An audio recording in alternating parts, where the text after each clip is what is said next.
the TFNB Your Bank for Life studio. Now, it's time for the Smoak Show.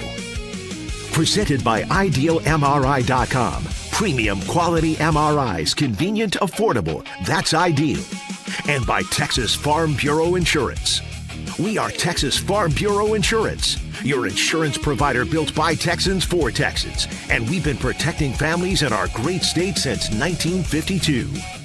TFNB, your bank for life, serving Central Texans since 1889. It's time for the Smoak Show on 365 Sports with David Smoak and Craig Smoak. Smoak Show on 365 Sports. We hope you had a great weekend, and we will get into a lot of what happened in sports, including, of course, yesterday and the weekend of the Masters at Augusta National. Some pretty interesting college football news, and yes, the transfer portal when it comes to men's basketball was awfully busy. That and more, some spring football games and practice notes. We'll have that too, and some also college athletics administration news too. Craig Smoak, good afternoon. Did you have a chill weekend yourself? Good afternoon to everybody out there, and what's up to chat? Thanks for joining us as always. Yeah, I had a pretty okay weekend. Got a lot on my mind, so was kind of all over the place in my headspace, but was able to just kind of chill out a little bit and enjoy the weekend for the most part. And yeah, glad to be back and glad to be here doing this show and marching forward. By the way, my oldest brother, Michael Smoak out of Tampa, is in the studio with us today. At some point, we'll bring him over and show you that he does exist. Also, my youngest brother, Philip, lives on the east side of Florida. I'll see him and his wife later on in early part of summer. So let's get to it. First of all, thank you very much. If you have not yet hit the like button, we'd love for you to do that. If you have not subscribed to this channel, you want to watch what we do, and if you want to subscribe, we'd appreciate that, or pass along the word. And also in the chat room, if you have a question, if you have something you'd like to say, and some of you are just in there going, that, and I'm not making fun of that, it's your chat room, make sure you tag me so that I'll see it, and we'll bring up that based on what the topic of conversation is right now. Let's look at Rory McIlroy. He wins his second major championship. Remember, this is the one that eluded him for a long, long time. He won the playoff with Justin Rose a year ago, had to fight off Bryson DeChambeau in the early and mid part of the fourth round. Yesterday, he had to fight off himself. He had, and I would have thought, and I said this last week, that with all of the pressure and the burden, or whatever you want to say, of needing to win the Masters to hold all four major championships, that I thought last year after he won it, even though it wasn't easy, that it would allow him to just, like the first time you dive into a pool or do a backflip or whatever, it was hard. It was hard. He struggled. Cam Young was good. Others made a run. Justin Rose made a run at him. It was like, wow. But in the end, he found a way to get it done. A couple of clutch putts on the back nine while others made mistakes. And Craig, did you watch? You're not a big golf fan, but I know you watch major events at times like the Masters. I followed along. There's parts of it that I did see. I was not as in tune as the guys with the egg salad hats on and all the kind of Masters folks that live and die for this event, but I was paying attention to it, and I was seeing the drama unfold, and Rory having the lead, and then the lead seemingly slipping away, and here comes Scotty Scheffler, and just kind of the whole run at the end for Rory to then still emerge on the other side of that was a great story. As best I can tell, I mean, the guy seems to be pretty beloved. I'm sure like anybody else, he's got his detractors, but especially post-live, he's seemed to have really carved out a nice niche for himself as a fan favorite and a nice face of golf. And his game has also elevated to the point where now you're talking about back-to-back green jackets, which is a complete career-defining couple of achievements. So been really interesting to see him become the guy that he's become over the last 2 or 3 years, and to have the backing of a couple of Masters at his back now 2 years in a row is just a really impressive feat. first since Tiger Woods to do that. So anytime you see that, you're thinking, wow, that's some pretty good history right there, because we're only talking Tiger Woods. But yeah, it was a lot of drama. I could sense that. I wasn't locked into every single hole, but I was locked into those who were locked in and kind of having fun watching them live and die by every shot. So yeah, it seems like the Masters was a rousing success from all indications. We'll see on the ratings and everything like that. But great golfer, won a great tournament, and it was a great outcome for everybody involved. Only 4 players have won back-to-back Masters, the green jacket. Do you think about how many of the great names have won? Nicklaus with 6, Tiger with 5, Mickelson's got his chunk too. The only ones, there you see him, Jack Nicklaus, Nick Faldo, Tiger Woods. It was 24 years ago when he went back-to-back to win it. And then also with what Rory did. And like one of the articles, I think it was either in The Athletic or one of the national, I guess the feeds that I get in the morning on email or during email was Rory won despite himself because he did struggle, but made the shots when he needed to make the shots. One note about this, Scheffler, and the putt on 17, which just didn't go to the right that would have put him within a shot. He'll look back at the weekend. A lot of golfers do over the career. You can't win them all. He made a run, but it was a little bit too late, and then he couldn't finish it off. Justin Rose, who was in the middle of it, has always been right. It's like 4 times he's been in the top 2 or 3 in the Masters. He couldn't finish it off. Cam Young early on had the lead by 2. That disappeared. But one of the concerns that I have, CBS Sports is phenomenal at sports and covering sports, the broadcast, the cameras, and much more. But when Rory McIlroy slammed his driver on 18, not like Sergio did against a cooler and was reprimanded, but when he slammed his drive way right, I mean, when you see that shot tracker, it's like a boomerang. When he hit the second shot, they were there where he was to hit the second shot. But there was really nobody further back to find the ball flight or anybody around the green with all the cameras they have to find what was the most important ball and shot in golf. Couldn't find it. And then they had to, it's in the bunker. They're better than that. They are better than that. I saw a lot of media columns today about it. Also, Cam Young on 18. He was pulled his shot left, did not know where his shot went. And they're better than that. They're fantastic. Jim Nantz and the guys, but they're better than that. And I was surprised that they would let a big moment on a flush shot by Rory that landed in the bunker, that they didn't get a better angle or shot or an idea of where it was.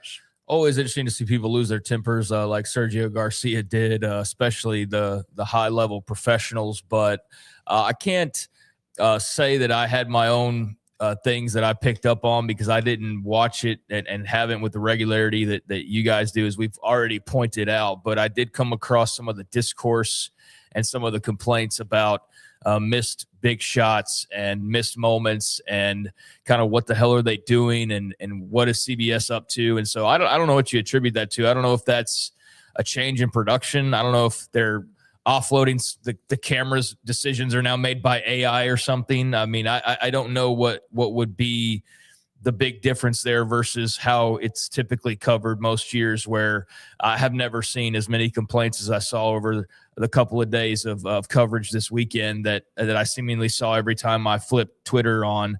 So yeah, I don't know what that's about. I'm sure like Sports Media Watch or somebody will have a story if they don't already on that, but I did see quite a few complaints, and it's a shame. I mean, I've seen the difference in products that I watch of good production and bad production, and I've been a part of that as well. And yeah, there's a notable difference. And when you have somebody that's good at it, you can take it for granted. But when you have somebody that's bad at it, it's pretty noticeable. And whatever the case was, the director, the producers, the whoever was in charge of capturing certain things, they were not on their A game this weekend. And that was, if there was, I guess you could say, negatives to the Masters this weekend, I think that's right near the top of the list probably for most people. Yeah, I do. And I don't remember what year it was. I want to say in the last 3 to 5 years.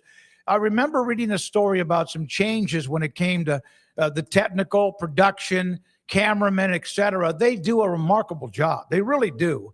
And they do a really good job of not saying too much and letting the action and the sound effects and the roar of the patrons, kind of tell its own story. But it's not easy to shoot the golf ball in the air. But that's why those guys, whatever network, are there, because they're good at it. And sometimes it could be overcast, makes it hard to see the ball. That was the only thing about it that I saw. But Scotty Scheffler's got to be kicking himself. Justin Rose has to be kicking himself. Cam Young has to be kicking himself. And Rory McIlroy has his second green jacket. Here's a note from my son-in-law, Daniel. He works in the oil business. He's up in the Dallas and Fort Worth area. I went and saw Daniel, Jennifer, and then also Gracie Lynn.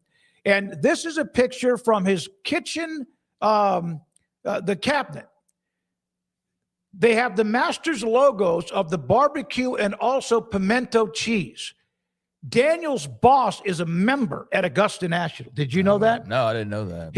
His boss is a member at Augusta National, and they have a party every year, and they send in the goodies from Augusta National. In that case, there also was egg salad sandwich mix and other things too, like popcorn. Those are bags of chips with the logos. He had that on the counter. We had that on Saturday, and I thought that was pretty cool. He has that connection. Now, I'm not saying he's going to play there, or I will, but the fact that his owner is a member, because that's very, very, as you know, very incredible to be an owner or be a member of Augusta National. Yeah, people are pretty well aware how hard that is. So cool, he got some sauces. But yeah, I don't think anybody's misconstruing that for he's going to become a member necessarily. But it's awesome that he has that connection and has a guy that is in that club, and a very exclusive club to be a part of. So yeah, I didn't know that about Daniel's boss, but that's pretty cool, and cool that he got some of that dip and whatnot. Was it good? Yeah, it was good. It was good. Was it super expensive? Or I didn't even ask. Yeah. I didn't even ask. He just brought home one of those boxes you likely go to a barbecue place or with, like about this wide, about this deep, and it was really, really cool.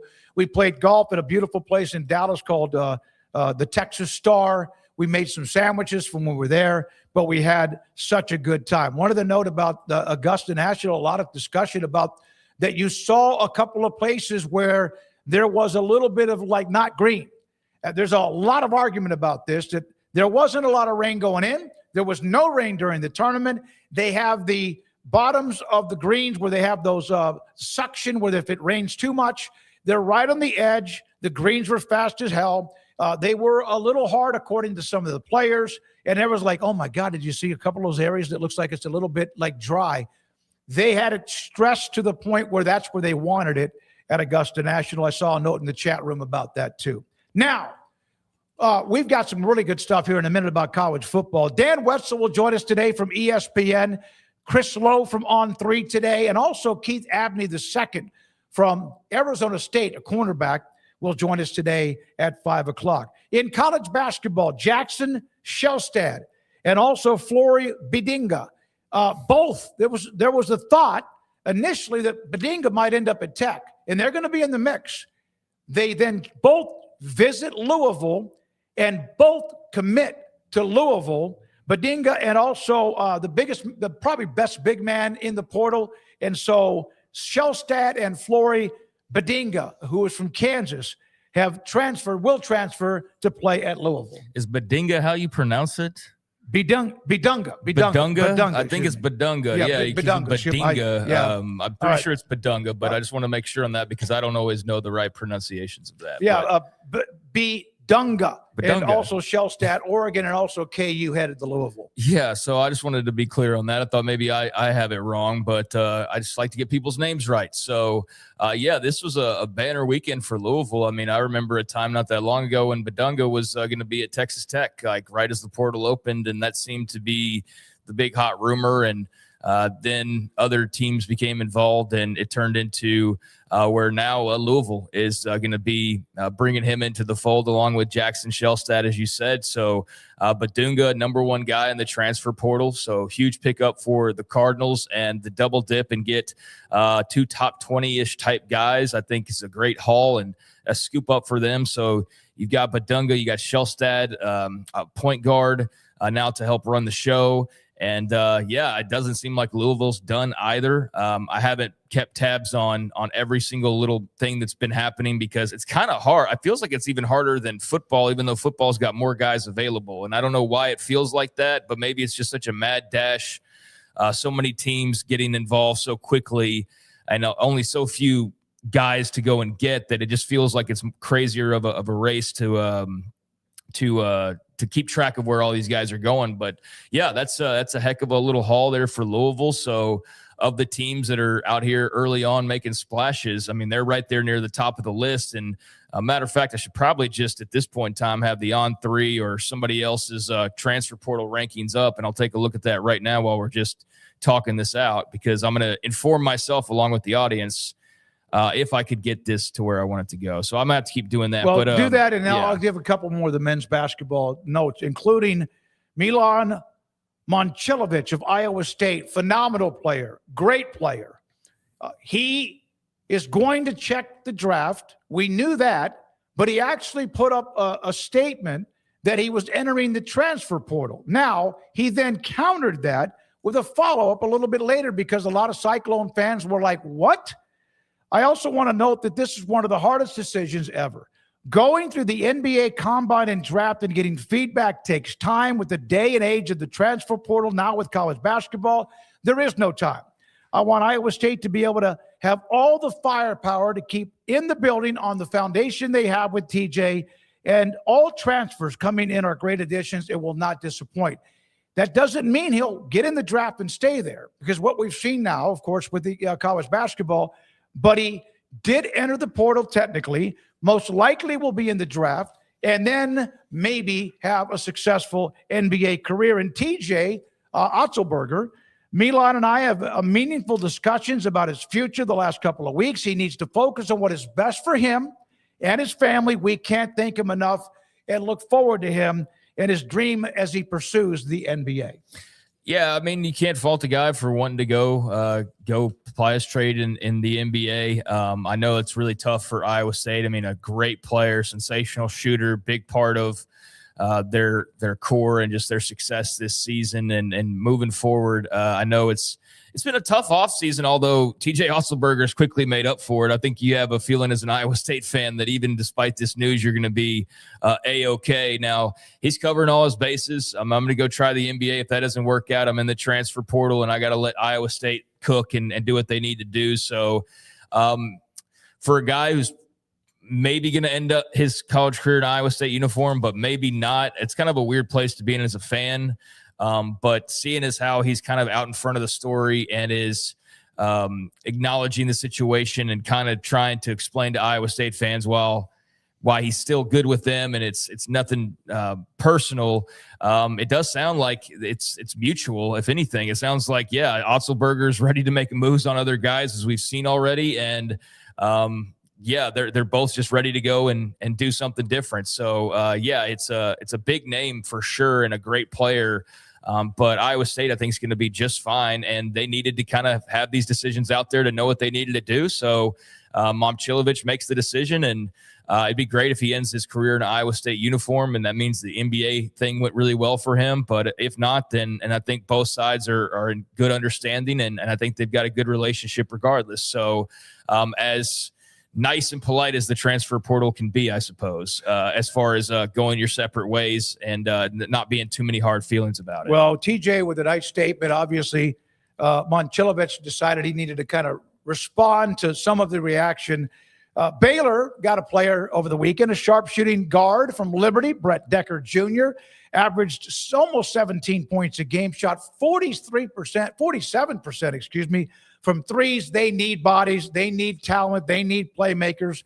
They did get Liberty's Brett Decker Jr., their first transfer portal addition, at least during this particular stretch. Yeah, just to follow up a little bit more, like I know it's a bummer for Iowa State fans, but again, I think it's, as far as going your separate ways, like that's about as clean of a break and respectful as a break as you can have. But I know that's a huge bummer, and people loved that guy and loved watching him play. So unfortunate, but I think TJ Otzelberger won't make people forget him, but he will recruit well enough and already is off to the start of recruiting well enough, already picking up guys that ISU will be just fine. And then as far as Baylor goes, I mean, it seems like a pretty solid pickup. They are a real wild card right now as far as can Scott Drew put together a right roster? I mean, we've seen in the last couple of years where there's been a lot of hits and misses.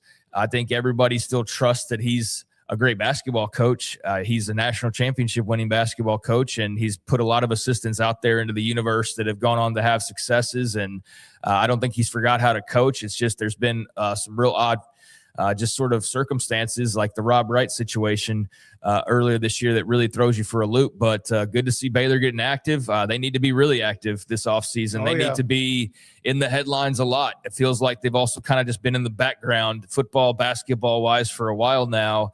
And the most high-profile attention they get is now a guy leaving, basically, like in the case of Rob Wright. So I know there's some NBA decisions to be made, and that will have a big impact on next year's roster. But, yeah, nice start. Brett Decker Jr. read some positive things about him. Coming from Liberty, he'll be at a little less religious of a school going to Baylor, but should be familiar territory for him. Not too much of an adjustment. This guy had seemingly a lot of suitors, and they definitely need a guard. I think you would agree with that, right? After last year, yeah, they signed the Williams, who's coming back. Right. I think he's going to be a junior next year. And yeah, no, they need you got to get guards. Yeah. Last year's team was at times it would get a guy. Cam Carr would get hot, or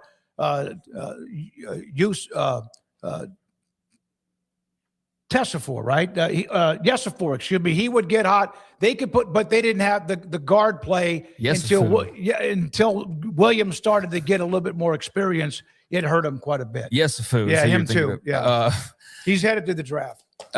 Yeah, it looks like that.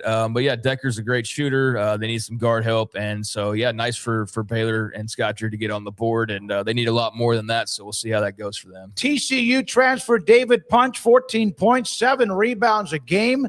Pretty damn good player. He's headed to Texas. They also got what is now former Colorado guard in Isaiah Johnson.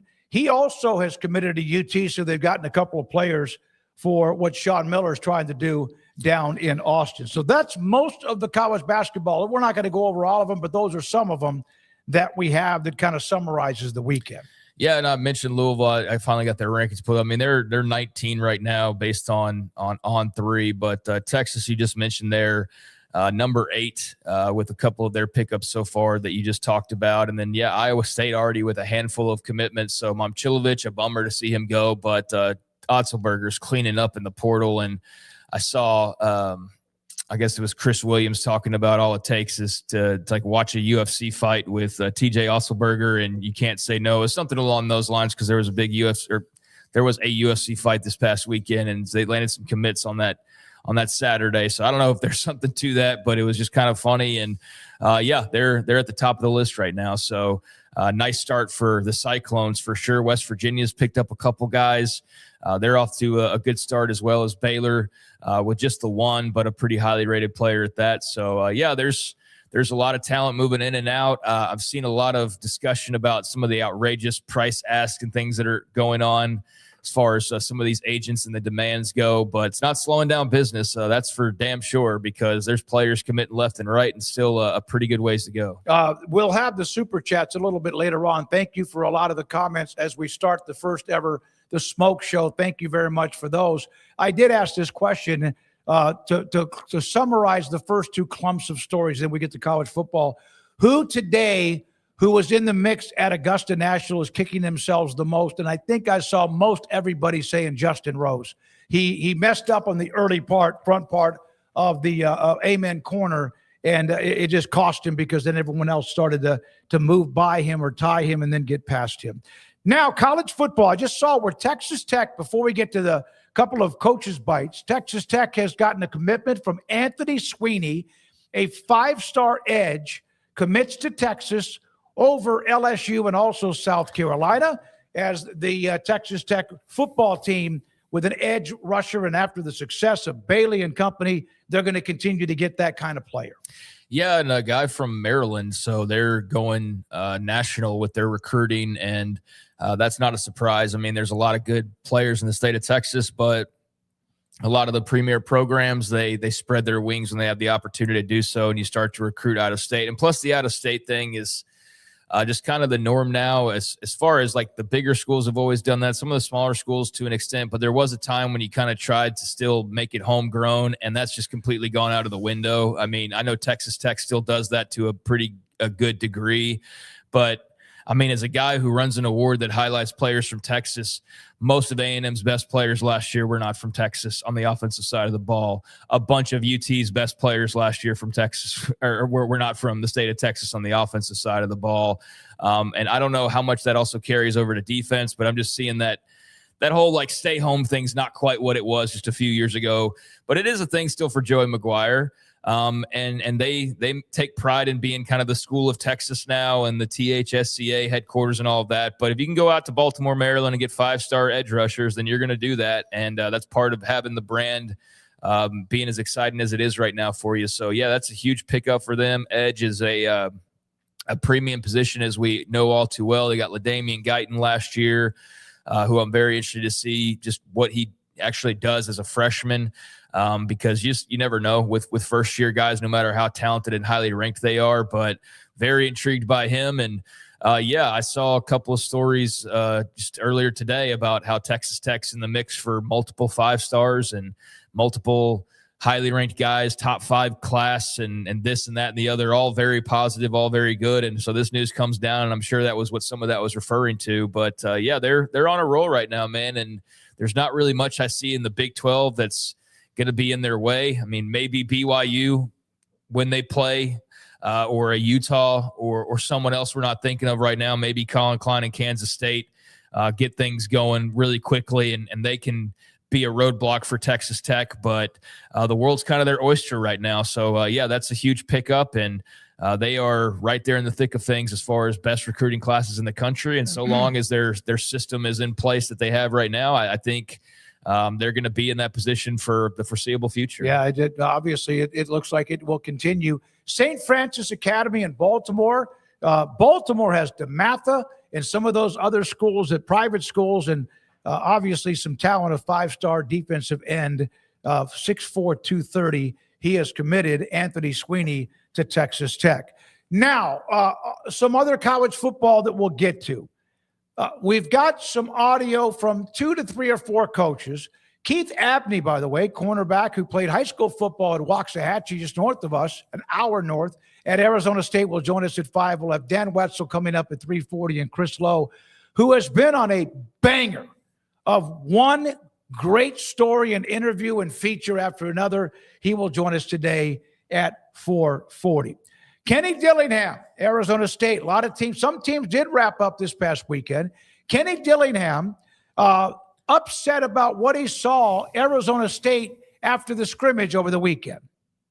It wasn't a good day for our football. That was a bad football scrimmage.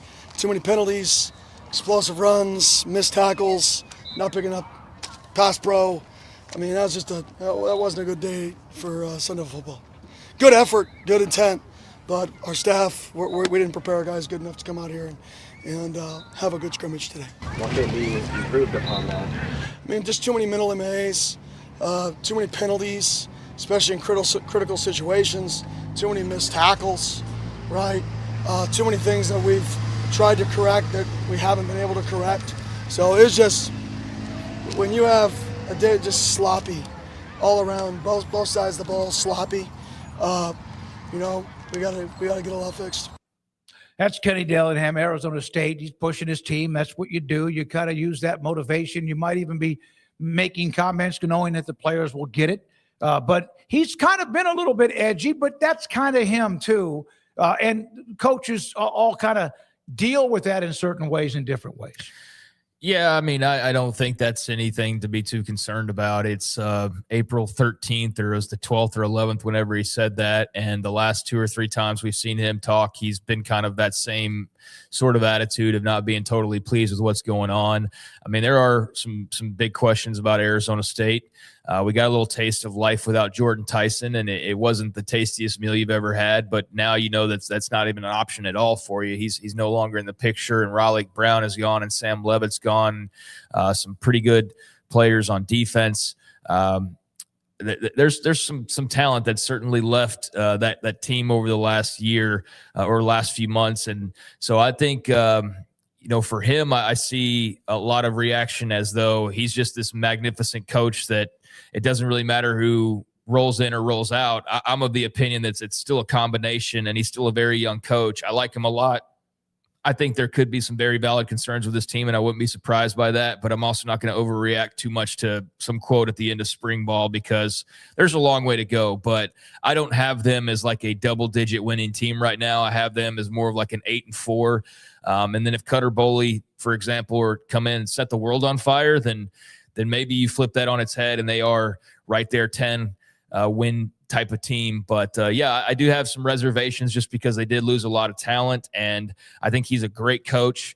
But not surprised that he and every other coach in America is probably not totally happy with what they've seen at this point. And especially if there's some areas you're trying to motivate guys, then you're going to use the media to air those grievances and to try to I guess get them in order and get more of the type of things that you want to see going on. So that's what kind of that sounds like to me. Not a big reason for concern, just typical coach speak. Yeah, and that's exactly what is said, coach speak in the chat room today. A couple other notes. Colorado, how about you have this job as a Colorado handler of Ralphie, who was unleashed as they were about to have their spring football game this past weekend. Oh,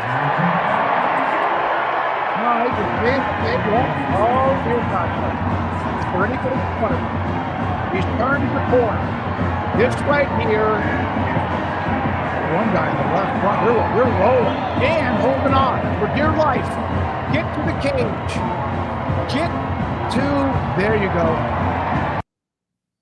That's a load. We've seen Ralphie before, but my goodness, would you ever want to do that? Not at this point. Not at the age I am at this point. I don't think I'd have the energy or the physicality needed to handle the big old buffalo there in Ralphie. But it's a really cool tradition. You seem to be like a kid at a zoo when Ralph. It's like the third Ralphie video I feel like we've seen over the last year, and it's always, guess what? It's the same thing. He runs out of the tunnel. That was a different angle. He turns and he goes into his cage, and that's how it is every single time. But it's cool to see the live mascot still. I'm surprised he hasn't been put to the side for some mechanical bull or something like that.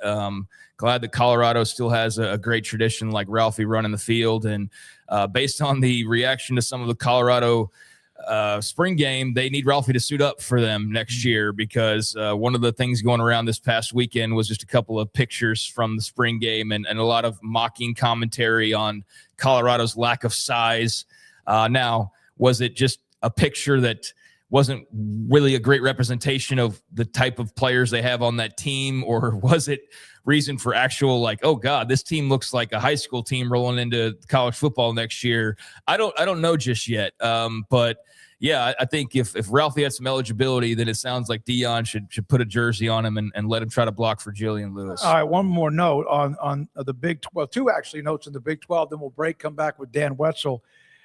Utah Talonga. Watch this catch from a big man from Utah during one of their spring football workouts. Over the middle, boom. Get out of the way. Big man scored a touchdown. His first name is Semi, and that looked like a semi. Utah, Josh Furlong, who covers Utah, will join us on Wednesday of this week on the Utes as they are going and ending their spring football very quickly. Semi is, I bet, how it's pronounced, right? Well, Not it's a semi-truck. I mean, it's spelled like semi. It's semi, but yeah, semi-truck is obviously what I was referring to. Yeah, of course. I just want to make sure, again, that pronunciation of names, but I think it's semi. But regardless, he's a load, man. He's not quite 6 feet, well over 300 pounds, and throw him on Colorado's O-line or have him and Ralphie in the Oklahoma drill. That'd be some fantastic theater there. That was a hell of a big man touchdown, and don't know how active or involved he'll be as far as the offense goes next year, but that was a pretty cool viral moment and a nice play call as well by the Utes. And they are a team that's got some really intriguing players, really intriguing turnover at coach. And I don't know, I'm optimistic on them. And I know that's not saying anything that's that's unique because they are sitting there with a pretty high win total. And I think most look at them as the best team outside of Texas Tech and BYU. And I agree with that. I expect they're going to be in that little pocket, the third or fourth spot this year, despite the changes that have gone on. And we'll see if Semi can help score some touchdowns for them this season. But yeah, pretty cool moment from that practice. And then finally, this Texas Tech gave out letter jackets over the weekend. They actually gave Joey McGuire one. And they also had these, the Big 12 championship rings, all locked, loaded diamonds, the state of Texas, the double T, and much more as players got their Big 12 championship rings. And, of course, that's always an awesome moment if you're a player or anyone involved that gets one. It is, and nobody else has ever received one at Texas Tech as far as football goes until now. So that's a hell of an accomplishment. And, yeah, they went big on the ring because they should. It's a really big deal that they were able to pull that off, and I know that they've got a lot more rings in their future. I'd be curious, and I guess we'll possibly find out on what a national championship ring would look like, or a couple of playoff win ring would look like, because that's pretty snazzy for a conference title, much less going and winning playoff games or winning a natty. But yeah, that's sharp. Hard to do black and red wrong. And I saw a little bit of the clip of the video, and the players seemed over the moon about it. So that's awesome that they got to have that moment to get their rings, and always just a great part of the celebration that continues on and will always continue on for that particular football team for Texas Tech because of the history that they did make. They were a part of the Southwest Conference and had some years that were better than others, and a couple of that they were in the middle of all that mix, but not in the Big 12 since 96. They changed that last year, winning the conference championship game and beating BYU. So Texas Tech gave out their Big 12 championship rings yesterday, over the weekend, in Lubbock. We'll have a couple of other college football notes that we'll get to in the 4 o'clock hour. We'll get to the super chats. We do appreciate you. And again, if you haven't, please subscribe to our channel. We would appreciate that. If you have not hit the like button, that helps too. Rez is running the mothership. Garrett Ross running the mothership. Andrew Valade is here today as well. I'm David Smoak with Craig Smoak. And when we come back, ESPN's Dan Wetzel and more. This is 365 Sports. Petty Clinic, lowt.com. Dr. Kent Petty can help you become the high-performance man that you want to be, need to be, and used to be. How could he do that? As you get into your early 40s, it could even start late 30s, father time starts to take over, and not everybody, 1 out of every 3 to 4 men, have symptomatic issues of low testosterone. That's low T. You hear about low T, but Dr. Petty's been doing this before. A lot of people even got into the business. What it is your low T, your testosterone can drop, and it also can cause you to be lethargic. Your energy's not the same. You don't sleep the same. Just something's off. It even could be your focus, and it also could be your sex drive. How do you find out? Do you have any of those symptoms? Go to pettycliniclowt.com. Tell them I sent you. Dr. Petty and his staff will set you up to get your blood work, get the results, and if your low T is too low, he will then get in touch with you to give you the option of getting better and kind of getting that jolt that you need. And if your low T or testosterone levels, fine. That's great news at pettycliniclowt.com. It's my go-to guy. Can you fix my smartphone? Yes. Do you have car batteries? Yeah. What about golf cart batteries? Of course. Battery for my T-fob? Absolutely. My boat? Huge variety. Toy boat? Sure. Motorcycles? You bet. My apartment building? Whole building. Do you have batteries for my party lights? Yeah. Batteries Plus, the experts in charge. We're celebrating the Declaration of Deals at Allen Samuels in Waco. Right now, get $11,000 off a new Ram 1500 Lone Star, plus 2.9% for 72 months. Cash in on $11,000 off a new Ram 2500 Lone Star Crew Cab, or choose 0% for 36 months, plus no payments for 90 days. Feel secure with America's best full-size truck powertrain 10-year, 100,000-mile limited warranty at Allen Samuels. Come by, let's be friends.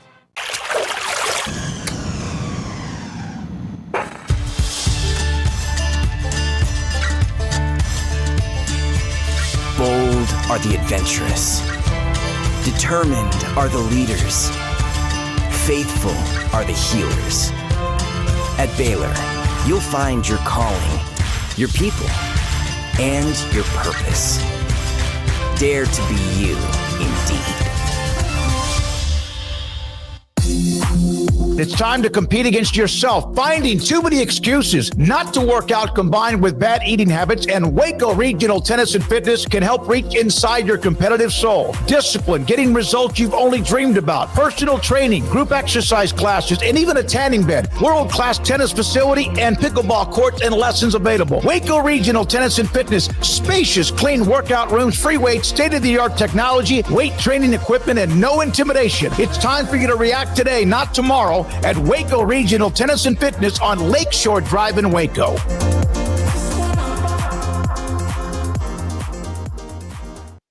Serving Central Texas since 1889, TFNB Your Bank for Life takes pride in being more than a bank.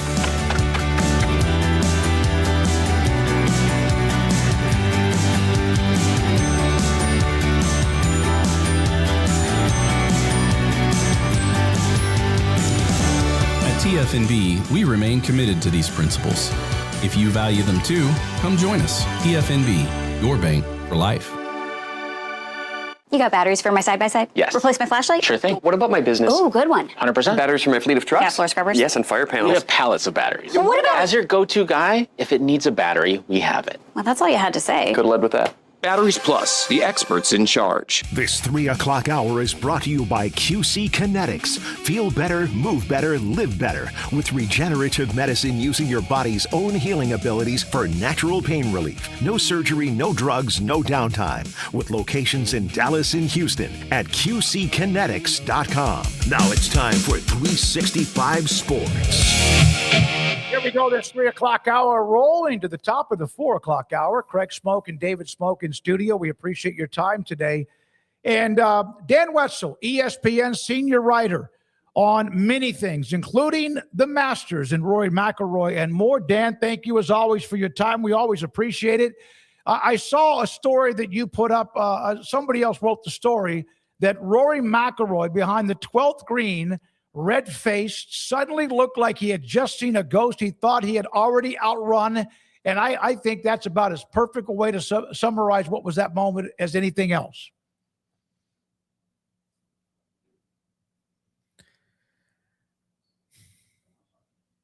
Do we have him, Rez? Okay. So one of the things about Rory, and I did say this, that after winning last year, you would think that any kind of like burden or pressure, although it's still clutch, you still got to make putts, you still have to make shots. Not everybody, if they win a major or any tournament, it just like disappears, the pressure. But it almost looked like he was fighting himself. And despite himself, he was able to make just enough shots, and others kind of started to fade. As Jack Nicklaus once said, it's not that you win a major, you let everybody else around you lose it, and they crumble, and you take advantage of it, and he did, to win back-to-back green jackets. So Dan Wetzel will join us here momentarily on 365 Sports. One of the note about the Masters, and we will have a note about Alabama quarterback Keelan Russell in the 4 o'clock hour, and then a note from Josh Heupel on Chaz Coleman, the Penn State transfer, the edge, and what is going on with him. The one thing about the Masters, it is the first major. It is the one that gets unbelievable attention because of it kind of maybe everybody, the hibernation, coming out of hibernation, spring, the beauty, the flowers, the course, etc. But it's the Masters. And Nicklaus has 6 of those babies. And now Rory has 2. And there's not many that have 2. Seve Ballesteros, as far as some of the players from Europe. Gary Player has 3. Seve has a pair. And then Rory McIlroy also has a pair. So he's in a very elite group with that win yesterday and winning in the 4th round at Augusta National. Yeah, and a long way for Rory to go. I mean, not a guy who seems to be anywhere close to retirement at this point, and to get back-to-back just like that, to go from 0 to 2 green jackets, let your mind race as far as what he could end up accomplishing if this is going to become a regular thing. How many could he ultimately end up with? And it's easier said than done, obviously. It took him all the way up until a couple of years ago to get his first, but now you just reeled him off. Now it's like, well, hell, I got to get 3. Can I get 4 of these things? Can I get I mean, hell, how high can I go with this? I think that's kind of what you're thinking if you're a Rory fan now at this point, because it does seem like he's in a great place as far as life and golf and the PGA and all of those things. So, yeah, nearly disaster for him. Was waiting what the headlines were going to look like for Rory. He choked away that lead and not been able to finish it off. But fortunately for him, that's not the case. And we're talking 2 green jackets instead of a really embarrassing fade from first place. 6-stroke lead entering the weekend, largest lead ever. And next thing you know, he was holding on to just get into the 4th round, which he did. There's only 2 golfers with double-digit, 3 golfers with double-digit when it comes to majors. Jack Nicklaus, 18, Tiger, 15, and Walter Hagen has 11. McIlroy is now in a group with Lee Trevino, who has been a part of this show, Nick Faldo, Phil Mickelson, and Rory.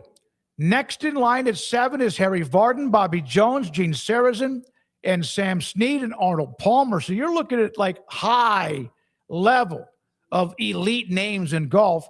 At 8, Tom Watson, and then Gary Player and Ben Hogan at 9, and then the ones I mentioned with Jack, Tiger, and Walter Hagen, all of them in double digits. And by the way, McIlroy's first major was back in 2011. And remember, he had not won a majors until the last couple of years. And you have these stretches. Nicklaus had a long stretch before he won.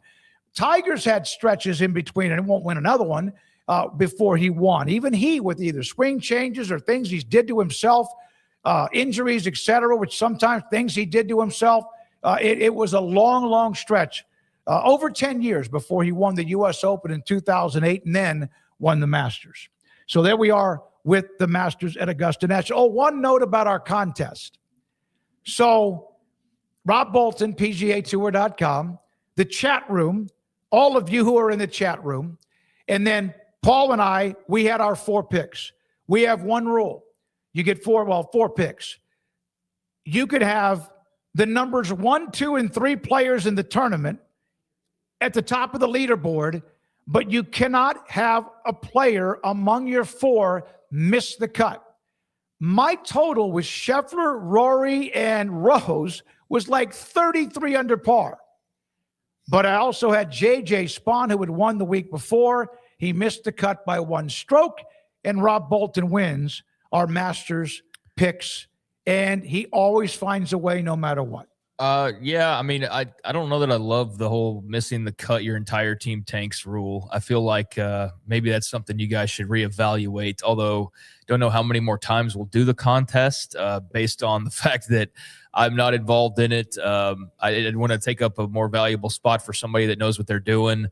Paul's obviously not going to be involved anymore. So are you and Rob going to go mano-a-mano? Or are we going to have to get chat to like have a representative or what? But I don't know. I feel like the cut line thing, it makes a lot of sense. But it also feels like it's the way that this gets decided now every single time is, oh, well, I had the guy who had the best score, but I missed the cut line, so my entire team got wiped out. I think that might need to be up for reevaluation. You know, sometimes you got to change the rules or change the set or change things. Yeah, maybe that game needs to have a little bit of a change as well, just so you don't have one thing tank your entire weekend like that. Yeah, it's just, but it's also part of the risk. I understand that. It is. So I had 3 of the top 4. And did not win because J.J. Spahn missed the cut. And I'm okay with it. I mean, I'm mad because J.J. Spahn missed the cut because he played pretty well on Thursday. But because of that, my team or anybody else's team was you're done. And then Rob Bolton was able to find a way to get 4 players into the weekend, and he wins the tournament. Rob's won about 10 of the last 11 or 12 of these that we have done. Yeah, he has. It's been kind of an ass kicking here of late. That's why I think there needs to be either a shakeup of some sort in the rules, or maybe he just rides off into the sunset. Maybe that's what we all do, I guess. But yeah, he's great at what he does in golf coverage, and good for him. I did enjoy doing that at one point, but then we had guys like Emery that were very involved in golf that have come and gone, and yeah, it's fun to do that. It was a great weekend, even for a non-golfer fan like me, who just kind of tunes in for some of the majors. I like Rory. I'm not like somebody who can claim I have a favorite or anything, but It was Tiger, I guess, back in the day, which was the case for most people. It's kind of the lazy choice. But then again, he was the Michael Jordan of his era in so many ways for someone my age. So, now I just kind of sit back and appreciate it, and the beauty of Augusta and all the tradition and things like that. It was a great golf weekend for sure. And certainly even with not having that pull of the fandom, I could still see myself going, I'd love to go to Augusta and walk around there. I have no idea what the hell's going on half the time, or half the guys are, but looks like one hell of a party and one hell of a sports trip to take. So looks like a lot of people were having fun, and certainly Rory having more fun than anybody. I don't know. I guess we still don't have audio connection with Dan Wetzel. So here's a couple of notes from the chat room from S. Michael DeHart. Slamming Sammy Snead. I met him when I took my wife to the Greenbrier for a weekend golf trip, our 5th anniversary back in June of 94. He was teaching a class right beside us at a driving range. That is royalty, like Byron Nelson, That's Sam cool. Snead, Ben Hogan, others. Byron Nelson, I think I said him. That's got to be a really, really very cool treat. Let me see here. I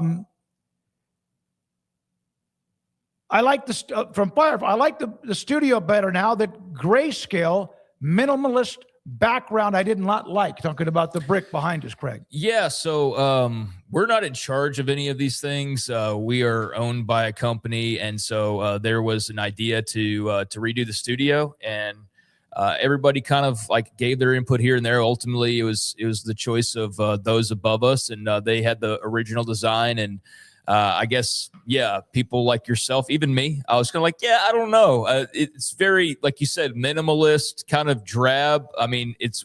I'm sure a lot of people, you mock up one thing and you look at it that way, and it's like, oh, that looks really cool. And then you see it in person, it's like a different thing. I mean, it worked, but I do like this refresh a lot better myself as well. I do like the pop of the brick. As opposed to just kind of the gray. So, I'm right there with you. I think it adds a different dynamic, and it was definitely a good move to pivot that direction versus the gray. So, I totally agree with you. I think it looks great behind me versus what we had there for a couple weeks. All right, so we break. We come back in the 4 o'clock hour, some college football notes from Alabama and Tennessee, and also we'll have the super chats from you. We appreciate that on 365 Sports. Back in a moment on 365 Sports with Craig Smoak. I'm David Smoak, and this is The Smoak Show. Alan Samuels, Dodge, Chrysler, Jeep, Ram, Fiat, Loop 340 and east of 84 in Waco, where they're having yet another month where they have a lot of wonderful deals, incentives, discounts, and more for you. Ted Teague sent me this early midweek last week. 2025 Ram 1500 Quad Cab, the Tradesman, for $45,994 plus tax, title, and license. Also, the 2026 Ram 1500 Lone Star Crew Cabs, 2.9% financing for 72 months, $11,000 off, plus $11,000 off. There is also the 2026 Jeep Cherokee, completely redesigned, total game changer, getting up to 37 miles per gallon as prices of gasoline have risen, and you want to save a little money on it, and you're looking for a new car. That's a great option for you right there. Celebration of deals going on at Alan Samuels, Dodge, Chrysler, Jeep, Ram, Fiat. Also, this one here, the 2025 Ram 2500 Laramie Mega Cab 4x4, $11,885 off MSRP. Ted Teague, CEO and General Manager. David Gray runs a phenomenal staff that will help you find the car you're looking for, and a tremendous inventory of pre-owned too. Alan Samuels, Dodge, Chrysler, Jeep, Ram, Fiat, Loop 340 and east of 84 in Waco. In the major leagues for 24 years, and let me tell you, I can feel it in my joints. Shoulders, elbows, and knees. Trust me, pain doesn't retire when you do. I tried everything to get rid of the pain. Nothing worked until QC Kinetics. Baseball legend Roger Clemens and other patients are getting lasting relief with QC Kinetics regenerative treatments. No surgery. I trust QC Kinetics. You should too. Let's commit to getting rid of all the pain. Schedule your free consultation today. QC Kinetics. Better starts here. With over 25 years of excellence in IT, Carrion Solutions is your trusted technology partner.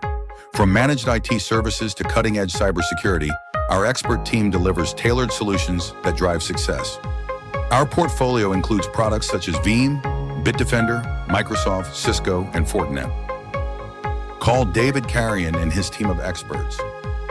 Call 888-522-2221 or visit us at carrionsolutions.com. Established in 2007 and independently owned, Alliance Bank Central Texas is committed to helping families and businesses meet their financial goals. From their tellers to their board of directors, they know the importance of superior service and competitive products. Customers have confidence knowing that their financial needs are in good hands. It's your bank, Alliance Bank Central Texas, with 2 Waco locations, 4721 Bosque Boulevard and 191 Archway Drive on Highway 84, and at alliancebanktexas.com. Member FDIC and equal housing lender. Hello, I'm Camille Johnson with Camille Johnson Realtors.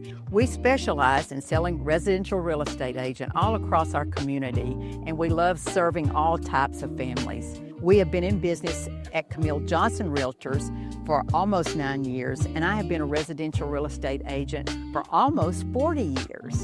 And we love our partnership with 365. So thank you for partnering with me, and thank you so much to all of my clients who have made our company a success. Join the celebration. It's 27 years for Richard Car Motors, and we're celebrating with big anniversary savings. The GMC Sierra delivers strength, power, and a refined interior loaded with premium comfort and technology. During Richard Car's 27th anniversary sale, find savings like $9,000 off all Sierra 1500 Pro and SLE models in stock. Thank you, Central Texas, for 27 years. Log on, call, or come by today to find big anniversary savings now. Richard Car, they have the truck for you. Pepperoni Magnifico. Pepperoni Magnifico. Marco's Pepperoni Magnifico. Classic and crispy cut pepperoni, 3 melty cheeses, all on our fresh made dough. And starting at just $12.99 for a large, it's no wonder Marco's was named America's favorite pizza chain. This 4 o'clock hour is brought to you by Stonewood Dental, your one-stop shop for your dental needs, specializing in teeth cleaning, fillings, crowns, sealants, root canals, IV sedation, extractions, implants, bridges, dentures, full mouth restorations, and bioaesthetic dentistry. Our priority is your comfort from the moment you walk through the front door. Stonewood Dental in Robinson, Texas. Now it's time for 365 Sports. All right, some of you, and we appreciate it anytime it's you or anyone else that sends us what is under the list of fan funding. We call them super chats from Kim Coulter. We'll put them up, Rez, as we go, and I'll make sure I have the right one that I'm mentioning. These are super chats from you from earlier today. Craig Smoak, David Smoak, the Smoke Break here. The Smoke Show on 365 Sports. Here are the super chats. From Kim Coulter, first day of the Smoke Show. It's already 100% better. Addition by subtraction. Sorry, that had to be said. Kim, thank you very much for your super chat. Kim, we always appreciate your support. I don't know. Wish I could say more, but we do appreciate it. So thanks for being along for the ride, like the entire time, basically, I think, at this point. And thanks for continuing to ride with us. And we're gonna do a great job with this show. I have no doubts about that. And I feel like, that you need to refresh things sometimes, and it feels refreshing so far through an hour of the show today. So thank you very much. Rez, don't put the next one up. I'll just read that, and then we'll do the one with S. Michael DeHart. But the next one was, appreciate the new show. Thank you very much, Craig and David. The Smoke Show on 365 Sports. Bracket Cat, thank you for the super chat. Appreciate you, Bracket Cat, as always. Another guy who's been riding for a long time for us. And so, really, really appreciate you. Really appreciate everybody that's in here on a daily basis. I try to say what's up to Chad at the beginning. I know that our former co-host was not the biggest fan of chat, which I think was kind of counterproductive, but we're not here without you guys and gals. And so, changes occur. It's part of life, part of business, and we're going through a lot of changes right now, but good to have Bracket Cat and Kim and a lot of the folks who we've become close to over the last few years through this show. Great to have you here riding with us on day number 1. And by the way, retired stockbroker at the top, Rez. I'll go first for the Smoke Show. Congratulations. Thank you, retired stockbroker. Yes. Huge Houston, University of Houston Cougars fan. He and Leslie, who's a Michigan alum, watch us quite a bit, Wow. and we appreciate the support. So, did he get to kind of half celebrate the national championship as the husband of the Michigan fan? I think so. Yeah, I don't think he had a choice. So, and then between what Houston's done of late, yeah, man, you're living in a pretty fun sports household right now with a lot of exciting things still to come. But yeah, being married to a Michigan woman, it's been a hell of a couple years. Good and bad, mostly good though. I mean, you'll take the national championships over all the other nonsense, won't you? Like if that's the trade-off, it's like, yeah, a bunch of bad headlines for goofiness, but getting a couple national titles, you'll take that. So yeah, just another of the names who's been with us for a long time, and truly can't really fully emote properly through this channel, but it's the best we can do. So just thank you all very, very much. Who would have thought that when Leslie and Chris were looking ahead, and they're both sports fans, that Michigan football would be 9-4. Of course, Houston had a nice run, but it would be Michigan, who was highly rated at the start of the year, but not Houston, to claim and win the national title. So the Wolverines, of course, get that done. One more super chat for our show, and it comes from S. Michael DeHart. My contributions for the first beers on the new Smokey and the Dragon show. Let's go Mountaineers. West Virginia. Look at the helmet right here on the set today, which is West Virginia. Well, thank you, S. Michael. That's very kind of you. Love the 365 nod there as well. And yeah, we will cheers to you, S. Michael, with that contribution at some point later on tonight, probably. So thank you very much to all of y'all. And again, just thanks for riding with us. And without people out there listening, then we're kind of just talking into the ether, but always good to get some feedback, good, bad, ugly, otherwise, but very excited about the possibilities of the Smoak Show and what we can do. And yeah, just sometimes there's changes, and we're rolling with the changes, and I think going to make the best of it. All right, then, by the way, a couple of college football notes as some schools wrapped up their spring with the games, etc. Here are a couple of other college football notes from the spring games. Alabama sophomore Keelan Russell, who played right up the street in Dallas at Duncanville High School, had a huge game, 9 drives, 21 of 33 passing, 240 yards and 4 touchdowns. He outperformed junior quarterback Austin Mack, who started for the Tide against Indiana in the playoffs after Ty Simpson was injured.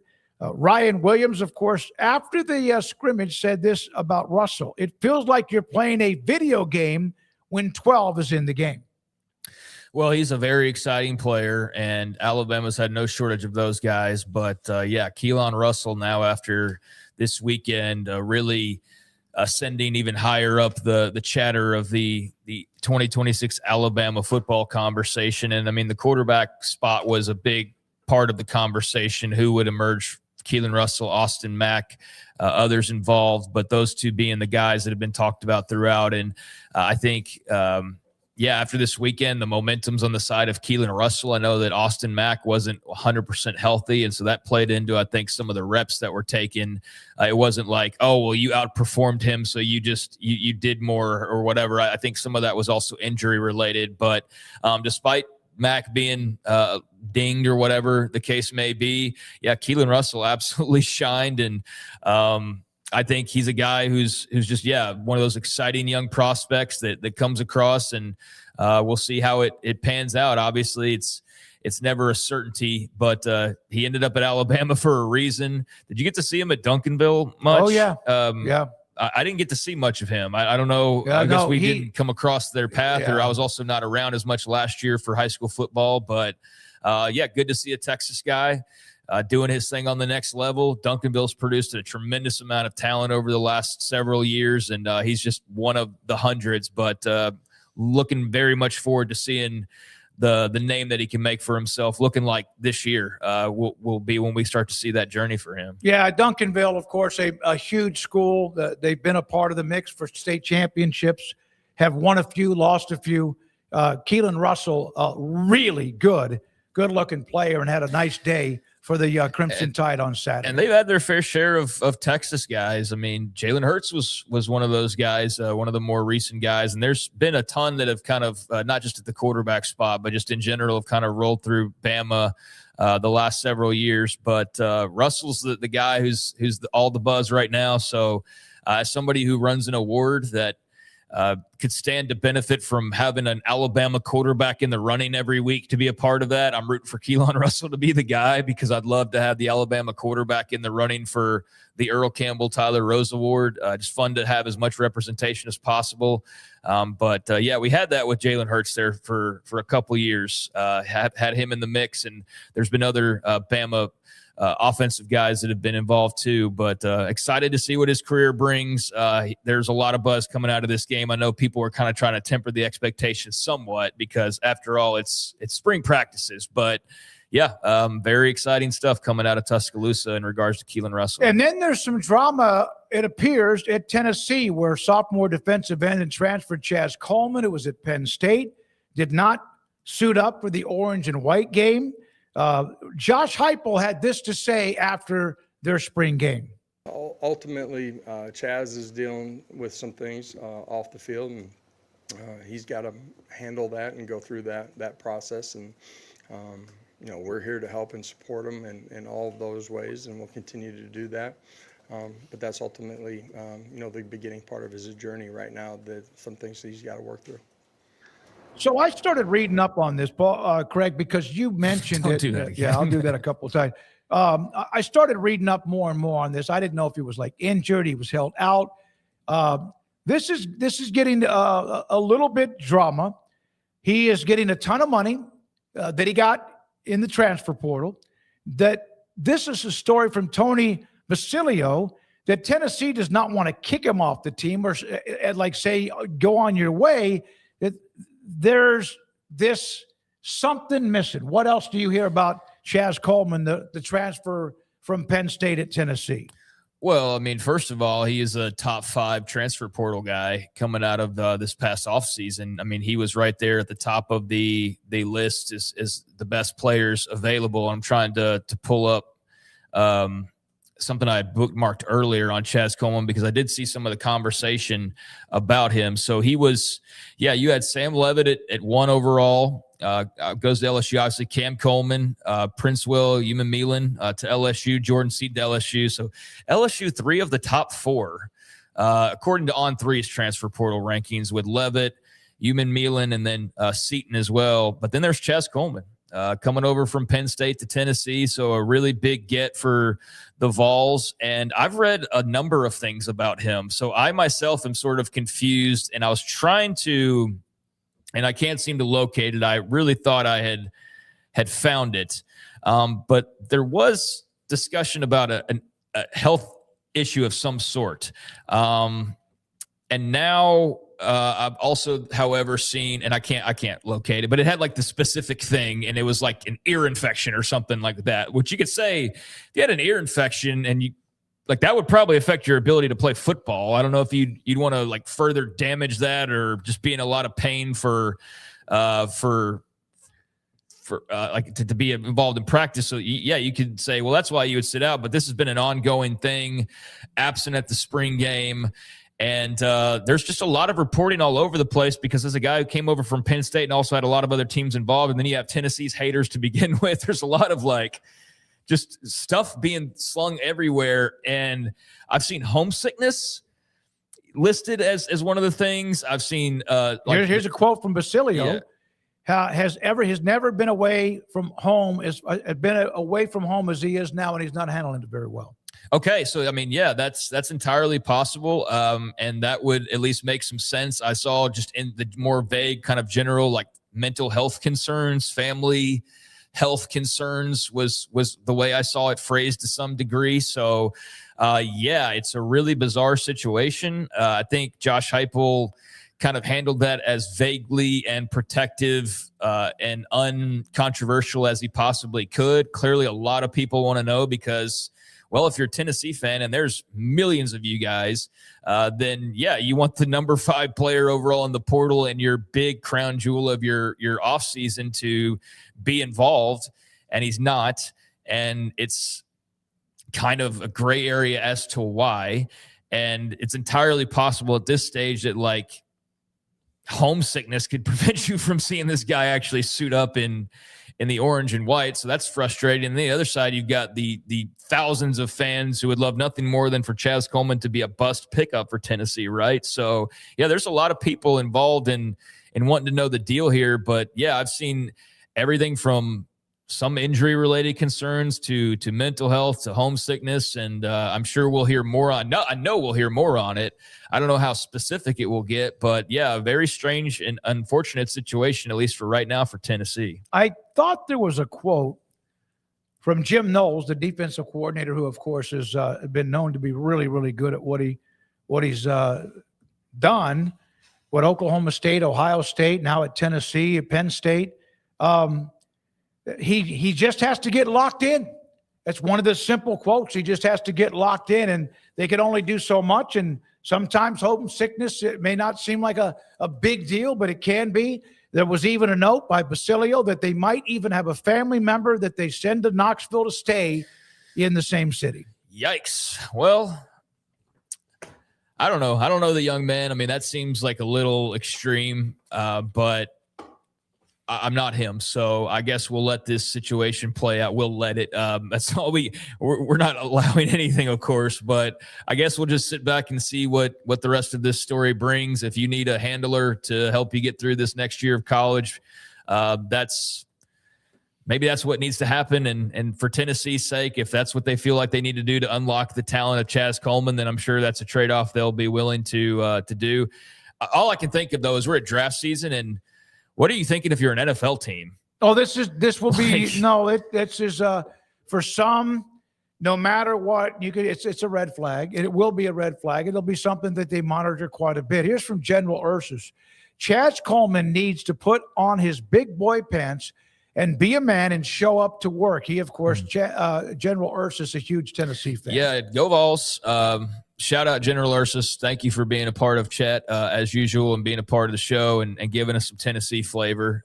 Certainly use more of that, but good to have you here voicing or kind of giving us the voice of the Vols. And I think that's well said. I mean, that's the indications I got is this is much more of that type of situation than it is any type of a more extreme, like let's worry about the young man situation or the physical health's not in a good space. Although, again, I don't know why I keep going back to ear infection, but maybe I'm confusing it with something else. I swear I saw something about that either earlier today or yesterday, but I can't seem to track it down. So regardless, I mean, General Ursus, you're kind of touching on the main point that everybody can at least say is to some degree playing a role, if not playing the role of this, and that is some homesickness and whatever that entails. So, not a story we come across very often with this high profile of a guy, especially, and not the best look for Tennessee. Not that they've done anything wrong, but you put a lot of eggs in that basket. And right now there's a very huge risk of not getting much return off that. And that changes things for you, obviously. So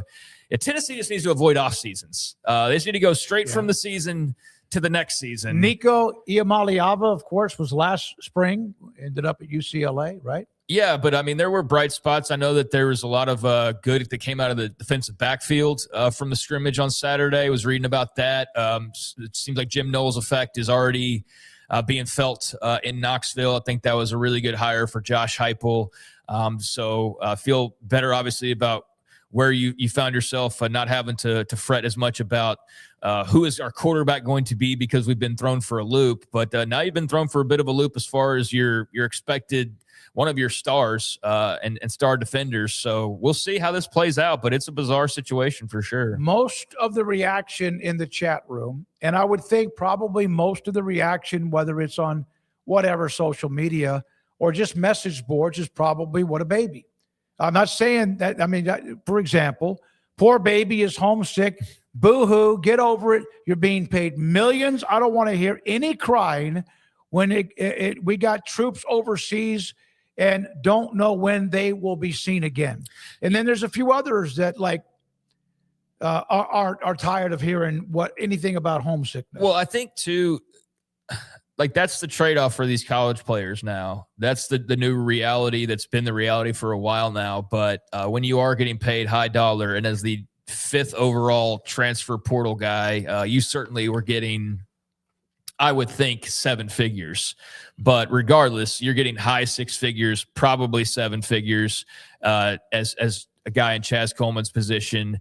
And it's time to go to work. And he's not showing up to work or pulling his weight. And when there is a lot of other real deal stuff going on, as one of those textures mentions, then it's kind of hard to sit there and feel too sorry. If this was the old ways, like if he was just on scholarship and he needed to step away, then I think people would be more sympathetic to that. But you want to be pro football. Like, guess what, guys and gals? You can't have the insulation of college athletes with the everything else professionalization of a professional athlete. And that's one of the things we thought would be the case.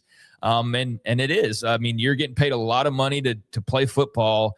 And for fans out there, then they're not going to feel sorry for you that you miss your mom or your dad or your cousin or whatever the case may be in Chaz Coleman's position. But I mean, I hope he gets his stuff straight and gets sorted out enough that he can go contribute and deliver for Tennessee the way that they delivered his first NIL check. But we'll see, because it's really a strange situation that you don't see too often. Like I said, especially with a high profile guy like this. We don't know.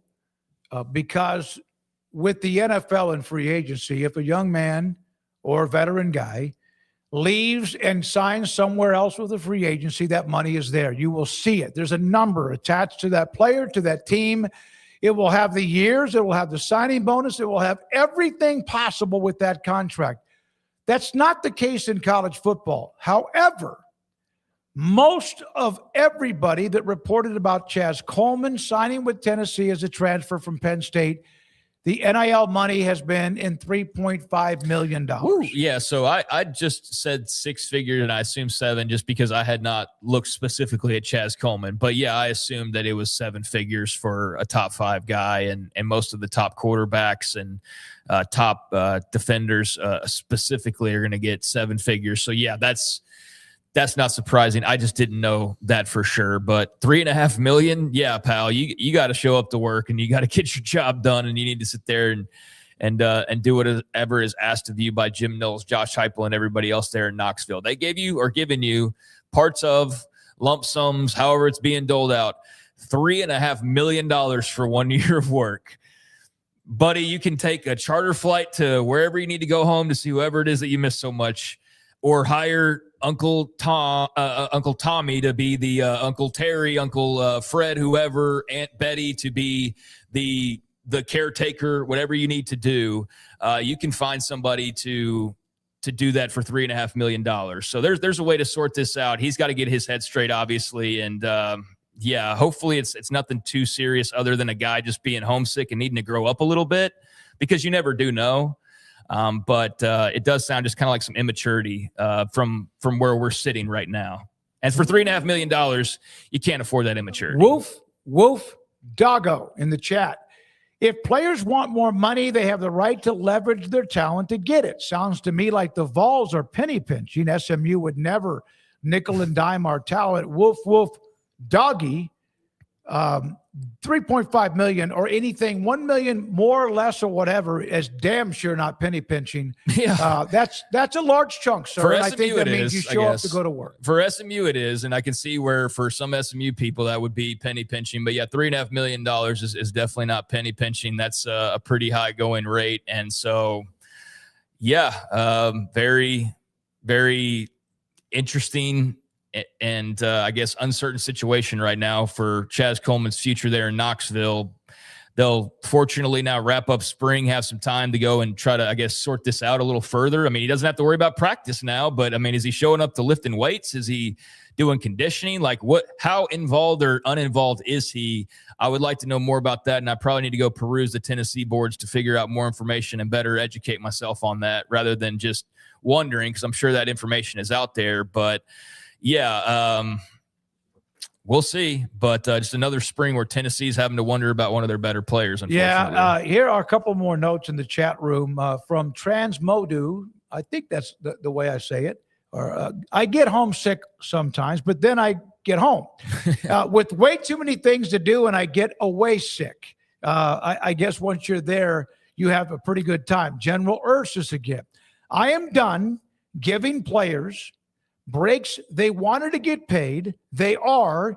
You wanted to be paid like a pro, act like a pro. Now, there are pros who hold out too with contracts that sometimes I don't understand, but it all in the end works out. We know what they're making. They also can't just walk out the door and go play for somebody else. There are rules and contracts, and there's also a players union. Yeah, this is a very, very talented player, obviously, to command that type of money and to be ranked as highly as he was and has been in the past. Obviously, a really good player at Penn State prior to heading to Knoxville. I'm with you. I mean, you signed a deal. You got to show up and report and do your job to earn that $3.5 million. And this is the side, like we were touching on a few minutes ago, of being the paid professional athlete that's just technically still in college. There's things that come with that responsibility.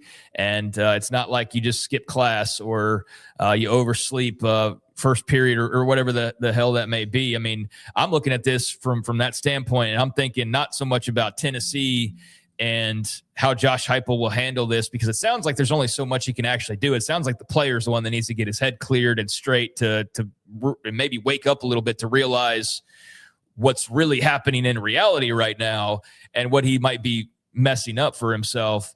But yeah, ultimately he's going to have to pick himself up by the bootstraps. And most of all, I go back to what I said a few minutes ago of like, I wonder what NFL teams are thinking when they see that of like, so let me get this straight. So Tennessee and a bunch of other teams came after you in the portal and you decided to go to Knoxville, and then you didn't even make it through spring ball because you were homesick and you promised all this money, but you like, what's the deal there? That's going to be hard to explain. I mean, if you're somebody like the Baltimore Ravens and you're sitting there, should we draft Chaz Coleman? I'm sure there's some organizations that feel like, well, we'll make it work and we trust our evaluation and our interviews and all that. But I think right now, if you were to poll all 32 teams, it'd be like, hey, would you take Chaz Coleman? Yeah, after we get into whatever is going on in his head and make sure that he's got a passion for the game and we're not just wasting money on a guy, because this is just as much Chaz Coleman turns into all SEC guys. He might not even make a dent for them based on this, for like where we stand right now.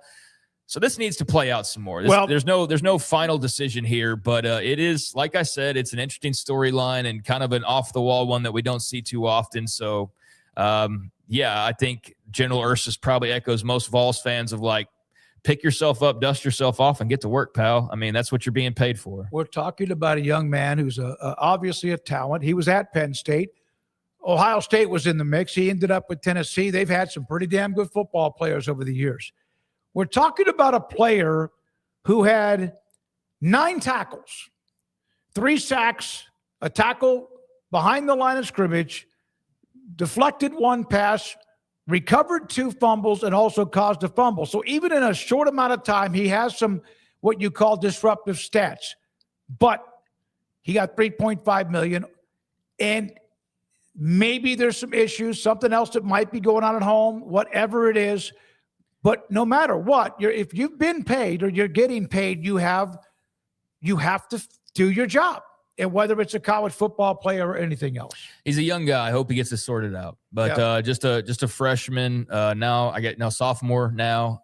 So he's still a pup in so many ways, but this is a grown man's game now. Once the business side of it got involved as heavily as it did, that was part of the downside, if you will, is it's not just come on in, red shirt, take your time, develop, do all this. Now it's, oh, hey, Tennessee's paying you $3.5 million to jump over from Penn State. They need you to work now and work immediately. And none of this not only is not working, but not even being involved in practices. So he's young. Hopefully he figures it out like a lot of other young people ultimately do. Yep.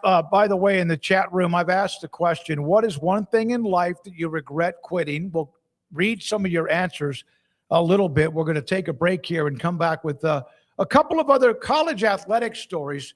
In fact, Rez, we won't break. No, yeah, we'll break. Come back with the AD at Wisconsin leaving for what?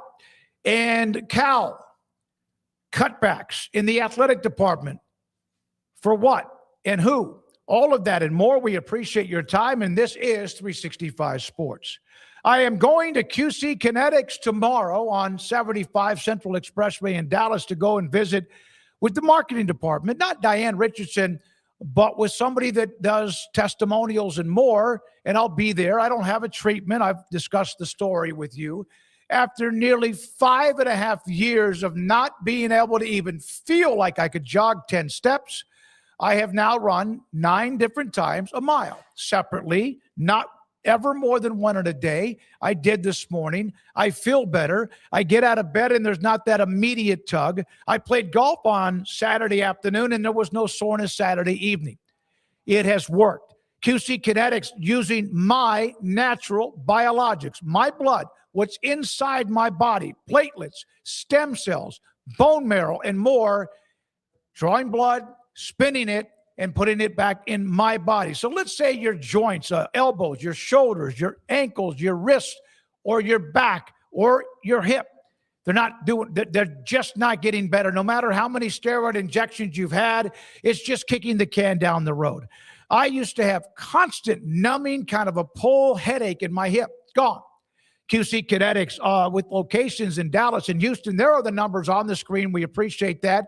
972-972-8610, 713-913-5285.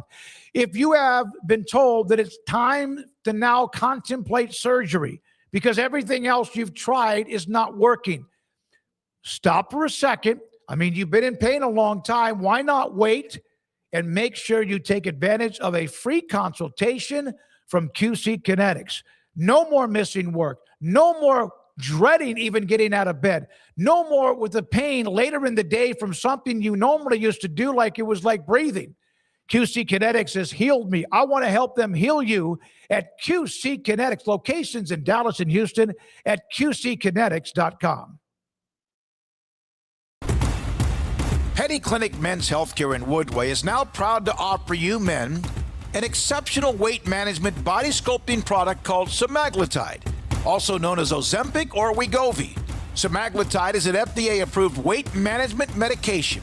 Once-a-week injections of this powerful medication offers an average body fat weight loss of 20% within the first year of treatment. In addition to body sculpting, semaglutide also normalizes blood sugars and has the clinical research proof of reducing blood pressure, cholesterol, stroke, and heart attack risk.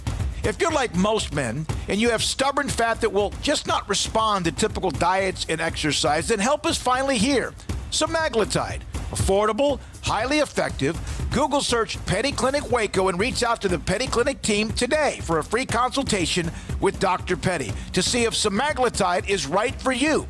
Go to pettycliniclowt.com.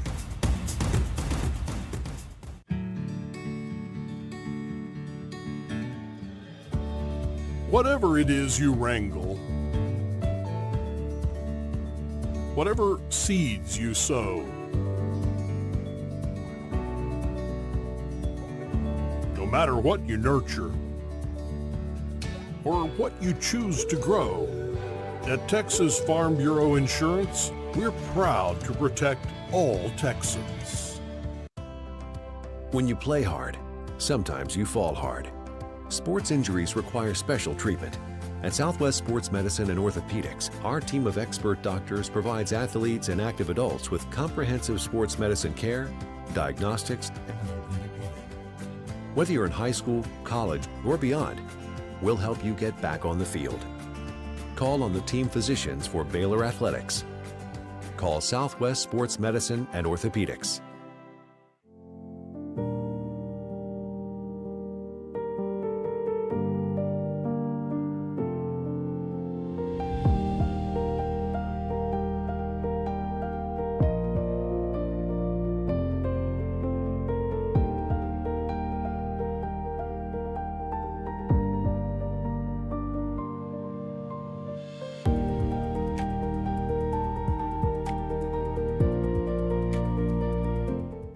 I pitched in the major leagues for 24 years, and let me tell you, I can feel it in my joints.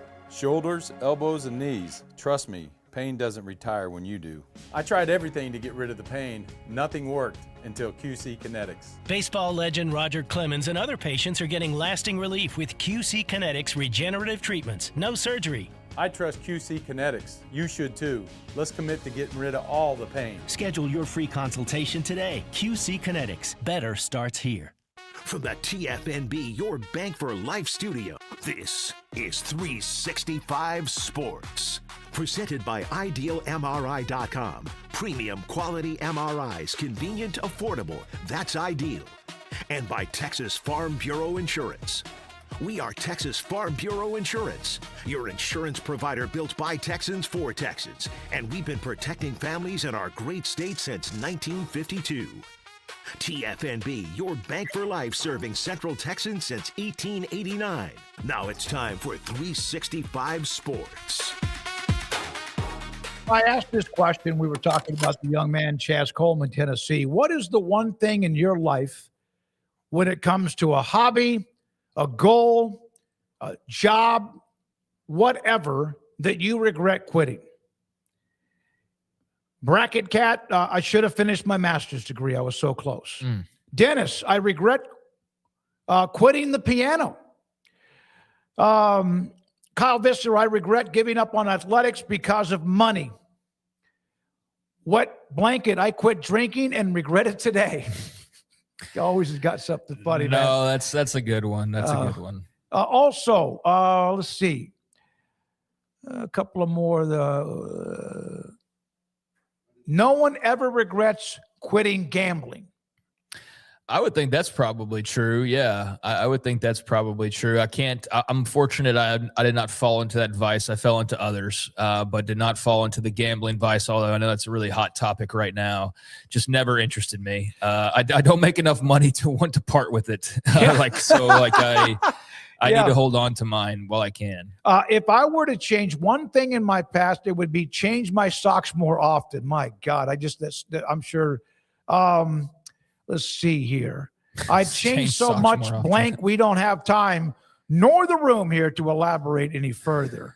Yeah, I wish I would have finished out my Chippendales training. That would have been great. No, yeah, I mean, I wish I would have taken a different route. When I was out in Lubbock, I had too much fun. I wish I would have had a better frame of mind to finish the job out there while I was out there. Had a lot of fun, though. Don't want to hear anybody tell me that Lubbock's not a fun place to go and live for a little while because it is. But, yeah, I mean, everybody's got stuff. I think, unfortunately for Chaz Coleman, mine's I wish I would have, studied harder or finished a master's in someone else's case, or maybe the gambling thing or quitting drinking or whatever. There's a lot of things that I've done that I'm very proud of that I've done. But, yeah, I mean, none of us, though, are talking about being 19 with $3.5 million headed our way and a professional football career and all that. So while it seems so stupid, whatever he's dealing with to probably a lot of us, when you're 19, and I know that's an adult now, especially making that kind of money, we're treating them like adults, but I don't think they're all created equal. So I can see where there are some 19-year-olds that they don't know how to handle that. And I think Chaz Coleman might be one of those guys. So I'm sympathetic to him, but also very much in the same mind frame of a lot of other people who are like, hey, you're making $3.5 million, sack up and get to work. And that's fair too, because you do need to have that message, and hopefully that message gets across to him. And hopefully whatever he's dealing with isn't too serious outside of just being 19 and emotional and homesick. But yeah, it's interesting to hear people's thoughts on that. I think everybody's probably got one or two things that, with the benefit of hindsight, you would have done differently. But the thing about hindsight, though, is that hindsight's after a lot of other things have happened. So maybe that choice you made at the time did make sense, and you couldn't have known that 20 years later it wouldn't make as much sense. And that's the roller coaster of life. To me, a good book title would be "Living Life Backwards," or "Don't You Wish You Could Live Life Backwards?" Well, I'm pretty sure that's been a book somewhere. I know it's been a movie a time or two. So yeah, that would be nice. Then again, I don't know. I don't know if I'd want to go backwards. Yeah, that would be strange. That would be really strange when you really think about it. But to have that wisdom at all times would have been great. I just, I don't know that I would have gone from old age to fresh out of the womb. That'd be a very strange journey. Yeah, the age thing would be a little bit different. Now, Dennis, without gambling, it empty a little excitement out of your life. Plus, who could watch most sporting events without a little writing on them? I don't have any of that. The fantasy football was even almost That used to stress me out. It's fantasy football, and you're like not even paying much to be a part of it. Oh, well, that's you back in the day when it was early on, because that's not really the case for a lot of fans. I mean, there's still a lot of people just do it for fun, but there's definitely stakes involved and people that take it very seriously and are very professional about how they do it. And as far as the gambling thing goes, it's never been for me. I'm fortunate. I find myself at least feeling fortunate that if I don't want to watch something, I just don't watch it. And I know you do that too, but I just won't watch Tigers and Rockies. But if I were to want to watch that and like just I wanted to watch some baseball, I could just watch it and not feel like I had to throw something on the line. But I do totally get where some people come from, where FanDuel's in your hand and you can just say $5 on whether this guy goes 2 for 3 tonight. I can see with just how easy it is to do that. And just a random weeknight at home, you're watching Tigers, Rockies or whatever. You're like, how can I make this interesting? Yeah. I totally get that. That's also part of the slippery slope for some people, not all people, but for some people. Just for me though, I've never wanted to part with my money in that way. I wasted it on other things rather than gambling. Some people wasted on gambling and other things. Some people just wasted on gambling. But I think probably growing up in Texas where like every vice is forbidden basically other than alcohol for the most part, that probably played into it a little bit too of just I don't know. I think I just missed out age-wise on it too. Like had I been about 10 years younger, I feel like I probably would have been in that mix of guys where everybody's gambling like high school kids nowadays. But I was a couple waves ahead of that. So I never connected with it. And I don't know if I ever will at this point. I'm kind of tempted to check out things sometimes, but I'm also worried of like, if I unlock that door and open it, like, what am I walking into? Although I'm pretty self-strong now, I can fight pretty much anything. I don't know if it's been a while, and we will have, again, he's had some great stories, Chris Lowe from On3 here in just a moment, but I had a friend of mine who gave me $100. He said, but I'm not going to give it to you. I'm going to put it on a game. And I need you to gamble. I want you to bet a game. It's $100. You don't lose anything because it's not yours, because I'm not giving it to you. But if you put $100 in a game and you win, whatever it might be, you get maybe 10 or 20 or 1,500. And I said, okay, it's not my money, but it really was. So I bet on a Washington and Philadelphia game, early 90s when the Redskins were great. And they were like almost 10-point favorites, which is stupid. It's not like a college game where you're going to have 54-10. They somehow in the end covered, but it was the most miserable thing I've ever been through watching them play, other than like if they lose. It was hard. And that was not even my $100. Well, that kind of was miserable. But that's also what the name's escaping me now. It was kind of referring to is like that's the thrill of like now suddenly a game that had no thrill to it now has this immense thrill because either you're going to win a lot of money or you're going to lose some money. So that's part of it. And I feel kind of fortunate to not be in that. And I also feel like sometimes I'm missing out. I think too, just not having it now, like the prediction markets, we're not gambling, you're gambling, but we all know what's going on there. But that's so on hand now that I've been tempted to just see what that looks like, but I've held back on that so far. I think too, like again, being in Texas where just like everything was illegal, right? Like you couldn't, you had to have a bookie to bet forever in Texas. And we still don't even have like all of the tools at our disposal like some other states do. So I think part of that probably played into me just never really having an opportunity to do it until recently, and just being at an age where I'm like, I've kind of gone all this time. I don't really feel like I need to experience that. I'm pretty squared away as a sports fan. I don't need that extra thrill, but I certainly do understand it. And I have a good buddy who he got in on it early, and how he had an account, I don't know. Like somehow he's like 19 and had a bookie or something. I think he's probably still gambling to this day, and he's been successful enough that I haven't heard any horror stories. So yeah, different strokes, different folks. Good luck to all you out there that are riding that wave, man. All right. So just around the corner, Chris Lowe from On3. I know we still have the Wisconsin and California story. And we got to hit Chris at 4:40. So Wisconsin's AD's leaving, going to work for the Big Ten. We'll give that to you. Plus we have Keith Abney II from Waxahachie High School and Arizona State will do that, and the Cal Athletics story to get to as well. This is 365 Sports. North Star Funding Partners. Have you heard about the new IRA Insured Retirement Advantage? The Insured Retirement Advantage, a solution for younger, high-income clients and small business owners who want to save money for retirement, and is a strategy designed to provide the opportunity for guaranteed tax-free income, retirement income, legacy protection, and capital efficiency, all without needing ultra-high net worth status to qualify. You can call 623-256-6902. You go to northstarfundingpartners.com. Again, this is the new IRA Insured Retirement Advantage. Call them for more. Go online for more at northstarfundingpartners.com and tell them 365 Sports sent you. Petty Clinic Men's Healthcare in Woodway is now proud to offer you men an exceptional weight management body sculpting product called semaglutide, also known as Ozempic or Wegovy. Semaglutide is an FDA-approved weight management medication. Once-a-week injections of this powerful medication offers an average body fat weight loss of 20% within the first year of treatment. In addition to body sculpting, semaglutide also normalizes blood sugars and has the clinical research proof of reducing blood pressure, cholesterol, stroke, and heart attack risk. If you're like most men and you have stubborn fat that will just not respond to typical diets and exercise, then help is finally here. Semaglutide. Affordable, highly effective.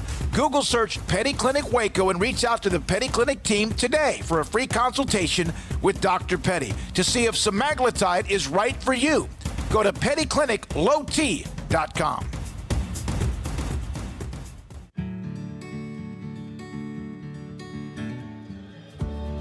Whatever it is you wrangle, whatever seeds you sow, no matter what you nurture or what you choose to grow, at Texas Farm Bureau Insurance, we're proud to protect all Texans. When you play hard, sometimes you fall hard. Sports injuries require special treatment. At Southwest Sports Medicine and Orthopedics, our team of expert doctors provides athletes and active adults with comprehensive sports medicine care, diagnostics. Whether you're in high school, college, or beyond, we'll help you get back on the field. Call on the team physicians for Baylor Athletics. Call Southwest Sports Medicine and Orthopedics.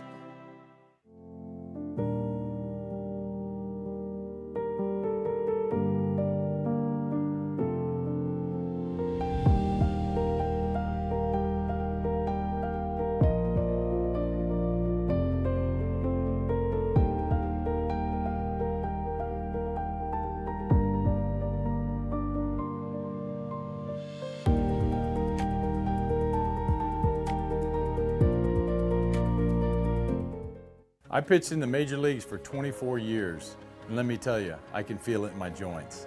Shoulders, elbows, and knees. Trust me, pain doesn't retire when you do.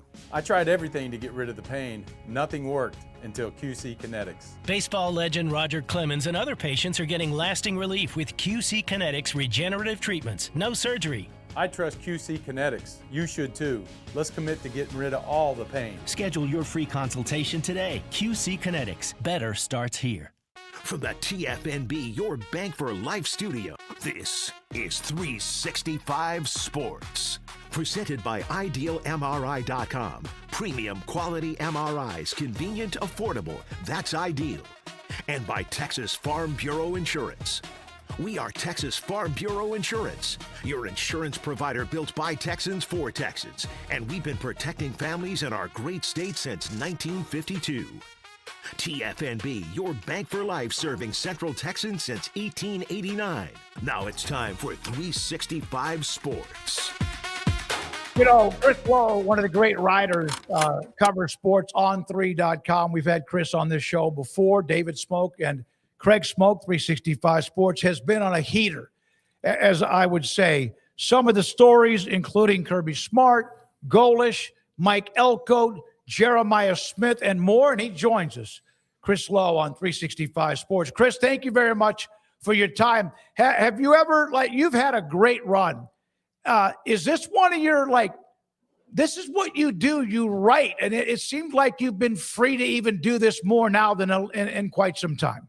Yeah, that was the idea. I mean, that's one of the reasons I made the move. I had a great year, almost 2 decades at ESPN, but this role at On3 to be able to go out and share stories and sort of get in the car and get in the airplane and go and talk to guys and be on campus was just one of those deals that it's hard to turn down. But no, I've been in the business almost 40 years now, and I've had about as much fun this last year being able to do this as I have in a long time. And again, I got to do a lot of really cool things at ESPN, but when you're as old as I am, you've done it as long as I have, you form relationships with coaches and people around programs. And it's always nice to be able to get indoors and share their stories. So there was a story by Brett McMurphy about a week ago about the Big Ten has taken on these championships. And it's like, the SEC's used to getting and gathering, and they'll have other national titles. But when it comes to men's basketball and, of course, football too, is there anybody within the SEC, at least, are they murmuring about what's happening with what the Big Ten's doing right now? Oh, yeah, they've noticed, no question. I mean, in fact, I was at the SEC basketball tournament in Nashville a few weeks ago and asked Greg Sankey, the commissioner, that same question. He's like, well, yeah, I feel certain we're going to get back to winning titles again, and they probably will. But you know what? It is a different landscape now. I don't think anybody would debate that, and not just in football, but in basketball. You see now the portal and hoops and some of these salaries that, let's call them what they are. They're salaries. They're being paid, and some of the rosters. You're talking about 20 million plus or more rosters just in basketball, and so you've got teams across the country, you got schools across the country who are investing at a very high level. Texas Tech certainly is one of them, Oregon, Miami, and it's not just SEC schools. And I think it's harder really now probably this is more so in football than basketball, because basketball really 2 or 3 elite players make a difference. But I was talking to Kirby Smart last week, and he said, listen, you can't stockpile guys.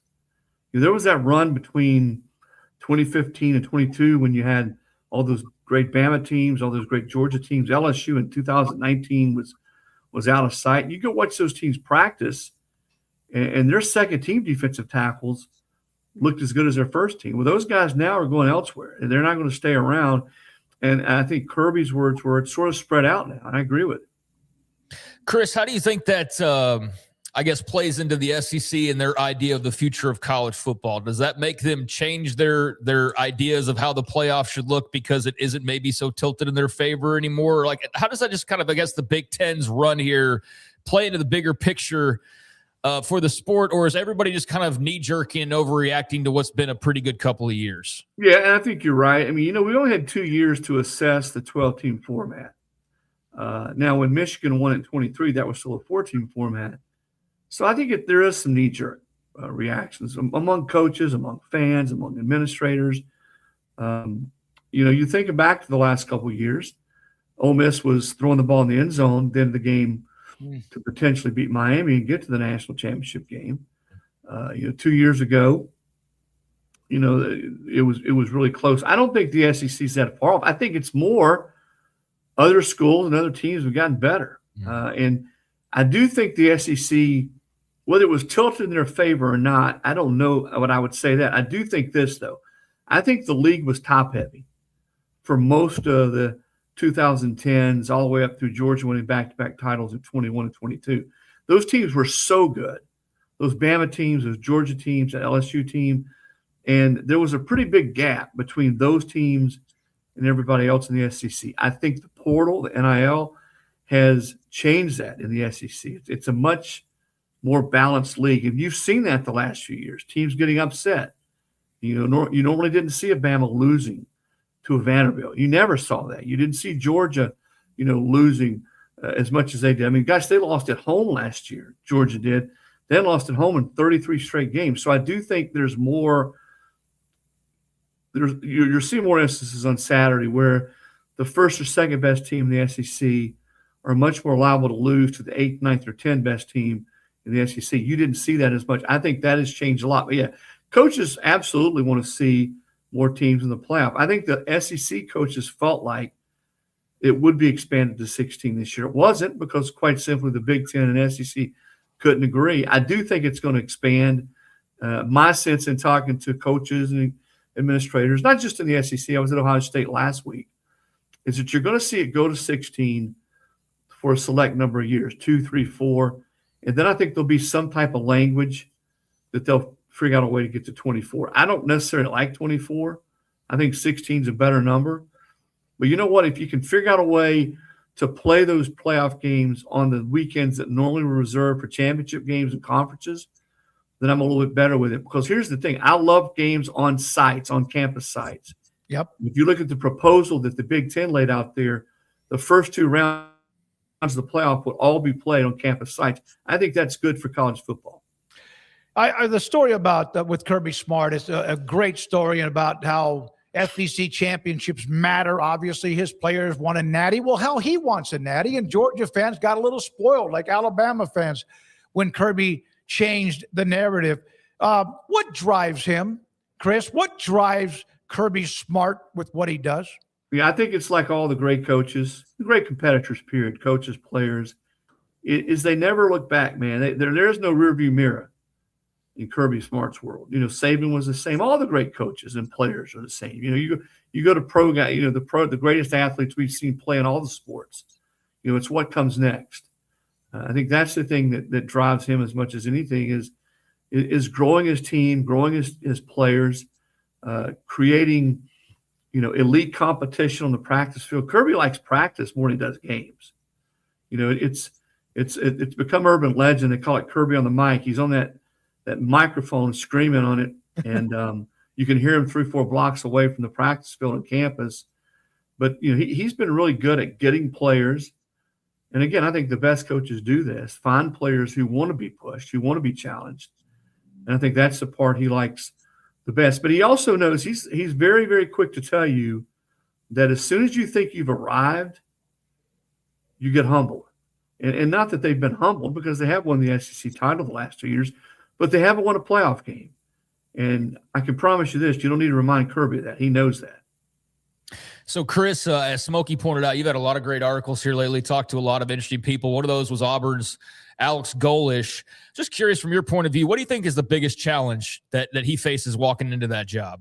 Yeah, getting the offense to a point to where they're competitive. You know, they just haven't, and I wrote this in my story, the last 5 years, they've had losing seasons in 5 straight years. And you go back and look at their numbers in the passing. It's not always the quarterback. We probably all get zeroed in on what the quarterback does or doesn't do. But, man, they've had issues at that position. They haven't been able to get it right. But I think that's the first thing they've got to do. And that's not just Byron Brown, who's bringing in with him from USF, who is a really impressive kid, impressive in the way he goes about his business, impressive looking. He's every bit of 6'3" and 235. But they got to protect him. You know, their whole offensive line is basically new. They've brought in several guys from different schools, but you guys know that's sometimes a crapshoot. Yeah. When you're bringing transfer portal offensive linemen, because that position, as much as any, and really in sports to me, is all about continuity and trusting the guy beside you and chemistry. So I think that protecting him, letting him be a guy that does what he does. He's a 3,000-yard passer, 1,000-yard rusher. But, boy, running the quarterback now more than ever, even if you're 235, can be a dangerous proposition. Guys don't make it through 12, 13, 14 games anymore when they're running the football a lot at that position. So there have been a lot of changes. I think there's 28 to 34 coaching changes. Kiffin to LSU, replaced, of course, by Golding, who had a chance to understand what that was going to be like. Golish is replacing Freeze. That's easy, although Auburn's a hard place to please. What about Matt Campbell at Penn State? How difficult will that be? He's a builder. We saw what he did. And then, of course, James Franklin's at Vautech. Is there a Whittingham at Michigan? Is there a particular job you think will be the most difficult to replace who was there before him? I'll start with Campbell because, it's funny when we go through coach searches and schools strike out. They missed their first guy, their second guy. And I don't think it's any secret that Penn State probably had to sort of retool and start over. But, when you look at it, they may have done as well as anybody in this coaching cycle to go get a guy like Matt Campbell. Matt's had all sorts of opportunities to leave Iowa State. He just hasn't done it.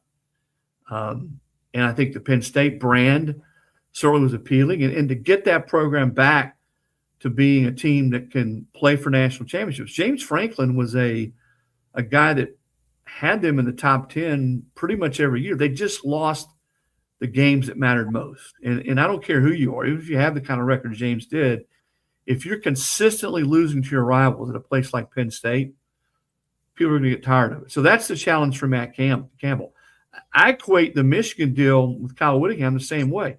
Yeah, Kyle's 65 or 66, but you look at what he built at Utah, the physical nature of that team, the way they play defense, the way they ran the football.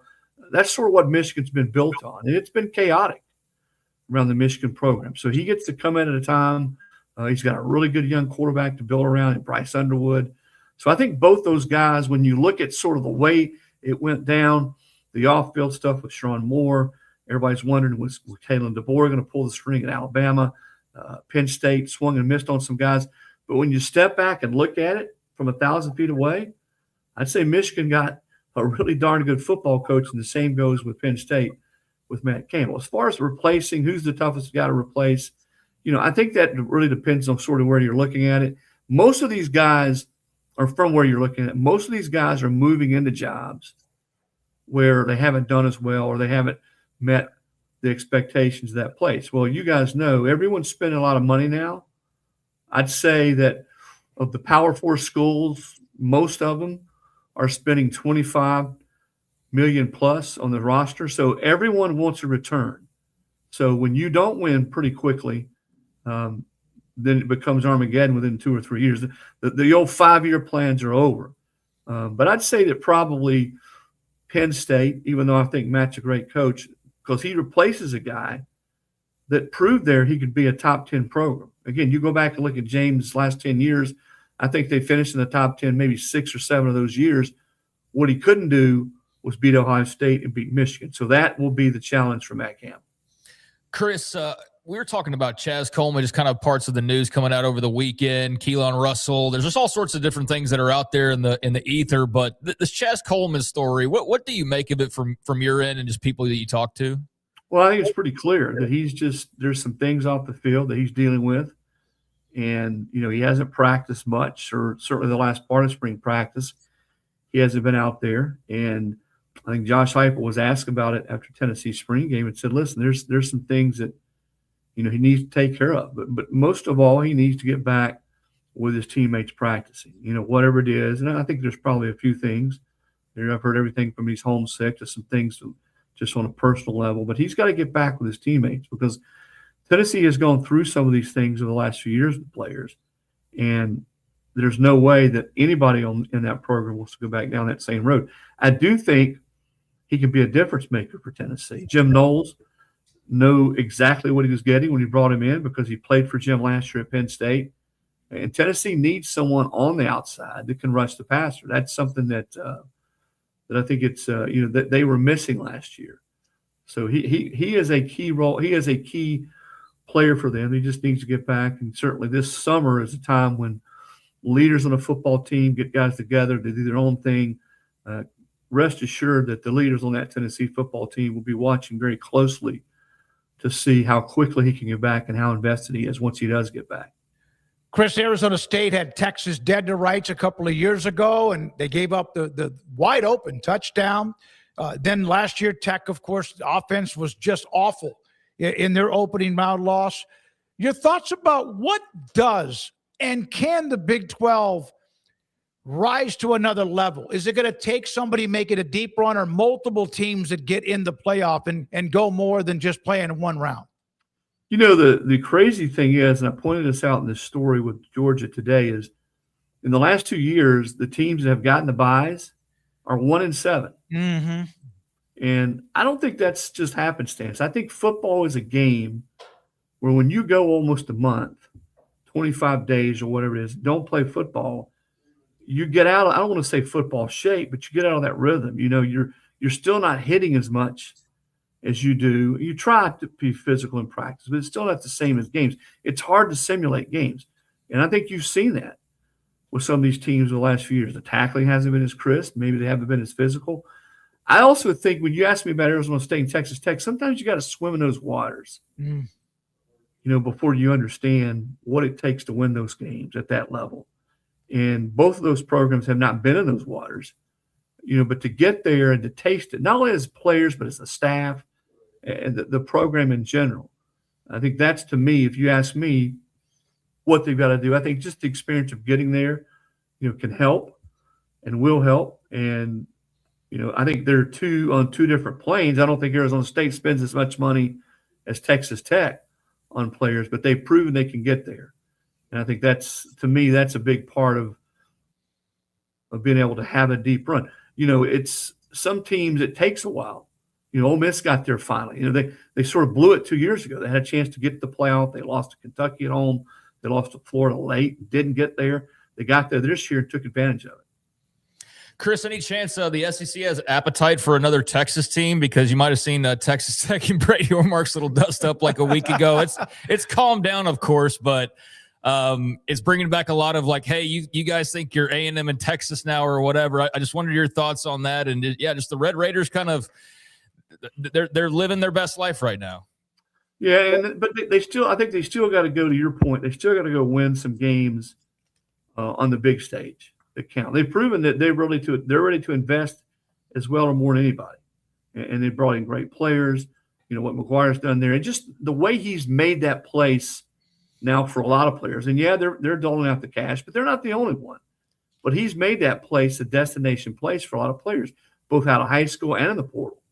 But I still think you got to go and you got to win on the big stage. But listen, I think college football, to answer your question, we've already seen it change dramatically in the last, 5 to 10 years.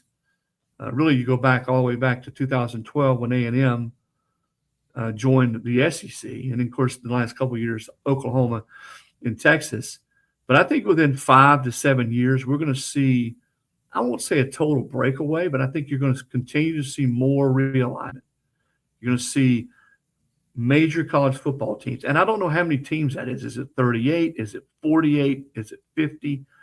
But the teams that sort of playing for keeps, I think you're going to see them sort of do their own thing. And whether it's their own governance, their own commissioner, their own playoff, their own rev share, whether it's players that are actually get their own representation and collective bargain. I just think it's, from what we've seen and the way we've seen it evolve the sport, I don't think we'll stop. I think you're going to continue to see college football evolve. It's going to look different. It looks different already. I mean, think about it. Some guy, I was talking to Kalen DeBoer about this, 2 weeks ago. You know, he was in Indiana in 19 as the OC. And I said, Kalen, somebody had told you in 2019 that within 6 years, Indiana's going to go 16-0, and they're going to win the national championship. And along the way, they're going to beat Oregon. They're going to beat Ohio State. They're going to beat Miami. And he sort of cut me off and smiled and said, no, I don't think anybody would have seen that. That's how much it's changed. Yeah. And now it's about evals, the right player evals out of the portal and out of high school. How much are you willing to spend, you know, to get to build the kind of rosters that it takes to win at that level and to develop. I mean, for all the talk about Signetti and how they brought different guys in the program, from James Madison, I think he brought 13. He was able to get guys over the last 2 years who continue to develop and who continue to buy into what he wanted to do. And man, that team fit perfectly last year on defense and offense. And here to me is the caveat: they brought in a quarterback who is elite, and that still to me is the most important position in sports. You show me a time over the last 10, 15 years, how many times a team has won a national title that did not have an elite quarterback? No, great point. And I'm very much looking forward to seeing Josh Hoover with the Signetti, Indiana coaching. That's going to be a lot of fun. And I guess we'll end it with this. You mentioned great quarterbacks and also talking to Kalen DeBoer. Keelan Russell making a lot of waves coming out of Alabama this past weekend. Just your thoughts on that young man. Obviously, Austin Mack's still involved, but we're here in Texas. We cover Texas high school football, so we know Duncanville pretty well, and just cool to see him getting a lot of attention right now. Yeah, he's been dynamic for them. I don't think you guys are surprised. His ability to make plays and throw the football. He does things that not every quarterback can do. I think they still want to see him be more consistent. He clearly was the best guy in the spring game. I think Mac was a little bit limited. It's a competition that Kalen told me a few weeks ago would go into the preseason. He's done it long enough. He's not going to make a decision purely on the spring game. You know, we don't get to see all the practices, the scrimmages in the spring. The spring game sometimes can be a little bit of fool's gold, but you've seen enough of that kid. And I was there earlier this spring. He is the real deal. And my take is this: he's going to be their quarterback. It's just a matter of whether he starts that first game or it's a game or two or three. He's just, to me, he's too talented to keep off the field. And someone asked me today, another coach said, what's the over-under on how many games before he's the starter? And I think Bama plays Georgia the third or fourth week. I would predict before they play Georgia, or certainly by that Georgia game, that Russell is the Tide starting quarterback. Yeah. You interviewed Jeremiah Smith. I'm not going to ask you much about it. I had the opportunity to one time shake Adrian Peterson's hand when he was a high school senior at Palestine in an interview. And, of course, you've heard about the stories. Is Jeremiah Smith at Ohio State that kind of a freak?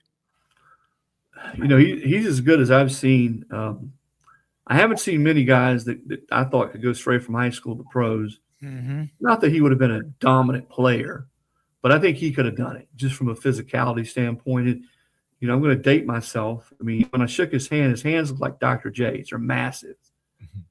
He's every bit of 6'3". He's 225.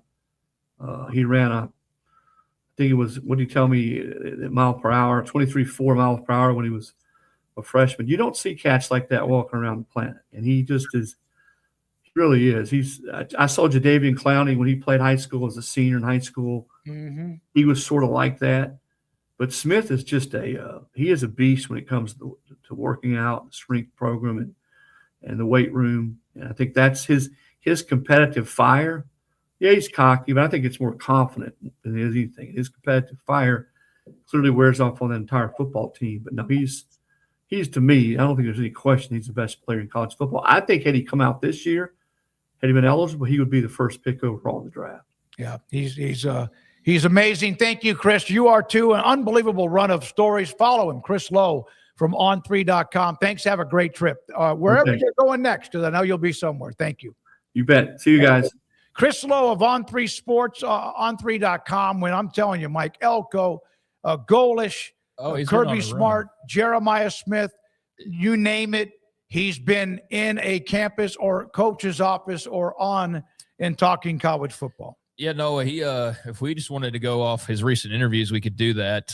But he's been on a great run and had a lot of interesting topics and talks. And so great to have one of the best, if not the best for some people, college football writers out there join us for a few minutes and cover a lot of ground. I remember this name, Keith Abney II.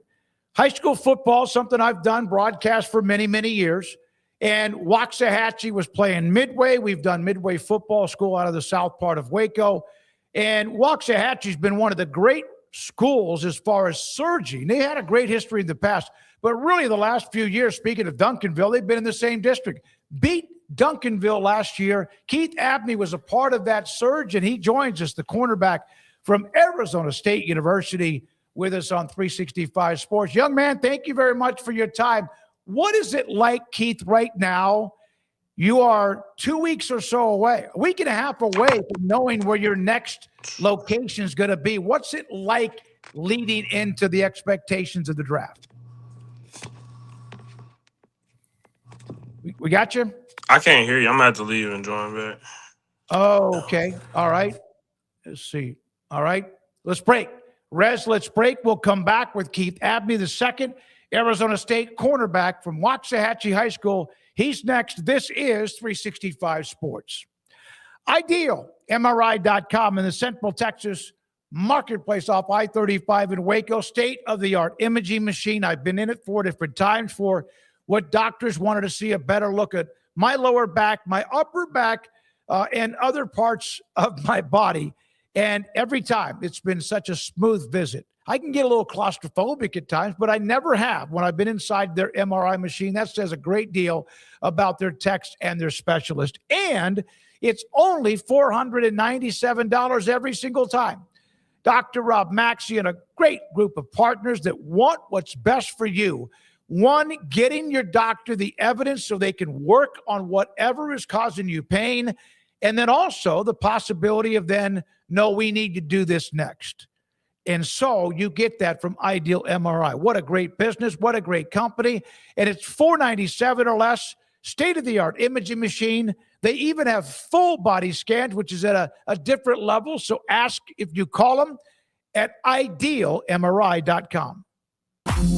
It's time to compete against yourself, finding too many excuses not to work out combined with bad eating habits, and Waco Regional Tennis and Fitness can help reach inside your competitive soul. Discipline, getting results you've only dreamed about, personal training, group exercise classes, and even a tanning bed, world-class tennis facility, and pickleball courts and lessons available. Waco Regional Tennis and Fitness, spacious, clean workout rooms, free weights, state-of-the-art technology, weight training equipment, and no intimidation. It's time for you to react today, not tomorrow, at Waco Regional Tennis and Fitness on Lakeshore Drive in Waco.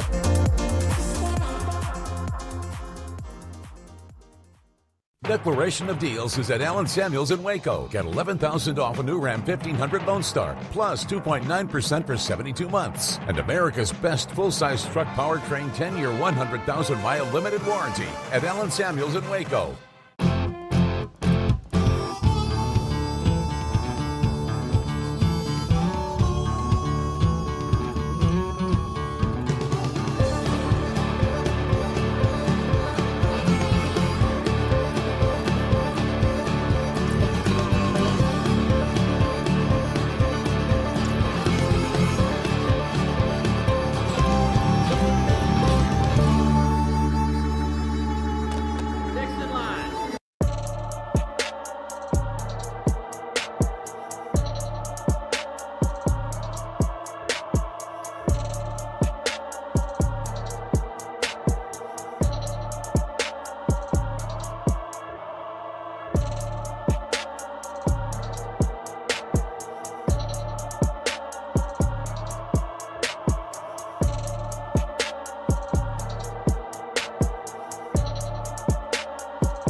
This 5 o'clock hour is sponsored by Edward Jones Financial Advisors, Ben Erlinson and Brad Wilson in Waco, and Cam Heathcott in Conroe, with an individualized approach to addressing your financial needs, including education, savings, planning for retirement, and protection strategies. Edward Jones Financial Advisors, making sense of investing. Experience the difference for yourself. Now it's time for 365 Sports.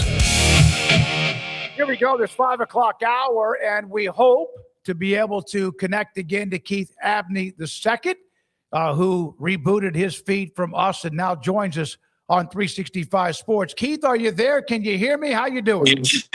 I'm here this time, man. We had a little malfunction, but I'm here this time. I'm doing good. What about you? Anytime you have to rely on something that's not human, right? It's the technology of great looking smile, young man. I was mentioning this earlier.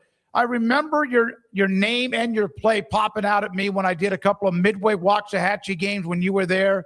Then, of course, you ended up at Arizona State. And one of my questions back then was, why did you have to go all the way to Tempe? Well, because a lot of Texas schools were overlooking you, like your teammate, C.J. Fight from Tatum High School in the same way.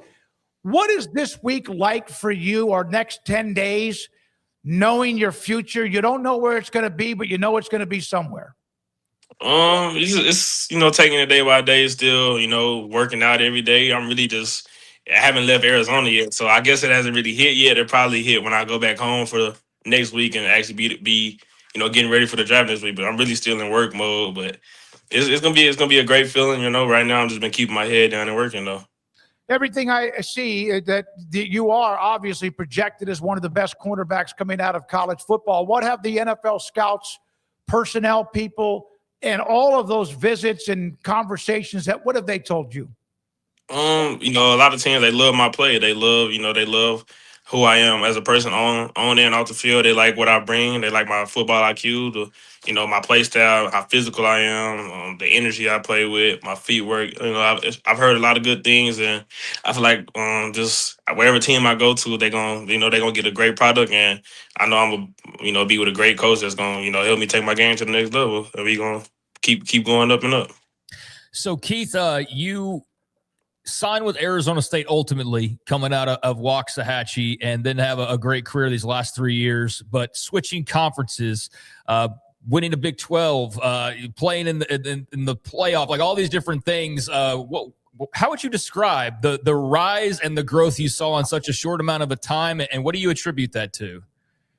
It was crazy, just especially going from first year in the Pac-12, was a new coaching staff, and then having a lot of new players on the team, a lot of I feel like the team really wasn't as close, and didn't really get to go through a full offseason together, just because you had new coaches and stuff like that. So the first year was a little bumpy, being 3-9, and the next year, finally getting to bond with your teammates, being able to take coaching for a whole offseason, and go through it, and we ended up winning the Big 12 championship, and making a little playoff run. It was crazy. I just say it was the work. I say all the guys really just bought in, and everybody just came in and had great mindsets with no egos on that team, no bad mindsets. Everybody just wanted to win, and everybody came together and did. And that's what we did. So was Dillingham the head coach when you were at Waxahachie, or was there still a transition? Was he the one that recruited you to Tempe? Yes, sir. Yes, sir. What was it he said to you that convinced you that was the place to go? I say really just, you could come here and play. You could come here and have an impact right away. You could come here and, have a shot. And really everything that Coach Dillingham and Coach Carrington preached to me on my official visit to Arizona State came to life. Me being in this position now was my vision 3 years ago, 4 years ago, when I was sitting at the hotel meeting with Coach Dillingham at the office, in his office and stuff like that. So I feel like everything that he preached to me came to life, and I feel like it was my best opportunity because I was committed to Utah State. So it was my best opportunity. I feel like God sent this opportunity in late for me, just what I was praying for, and I feel like I just took advantage of it.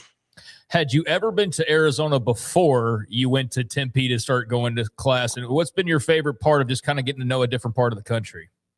I'll say the weather. The weather is great out here. You got a lot of good food spots out here. I feel like it's just calm out here. You got a lot of it's just calm. It's a slower pace, I'll say. Like I said, the weather got food spots, good place to live, and I feel like this is like some people call it a retirement state. Like a lot of people come here and they retire and they want to live here. This somewhere definitely I want to, spend my off seasons here. Got all the resources you need for, like all your body stuff, everything. I didn't have so many resources that I didn't discover out here. This is definitely a place I want to, come back in off season or when I'm done playing ball. This is somewhere I definitely want to, have a home at for sure.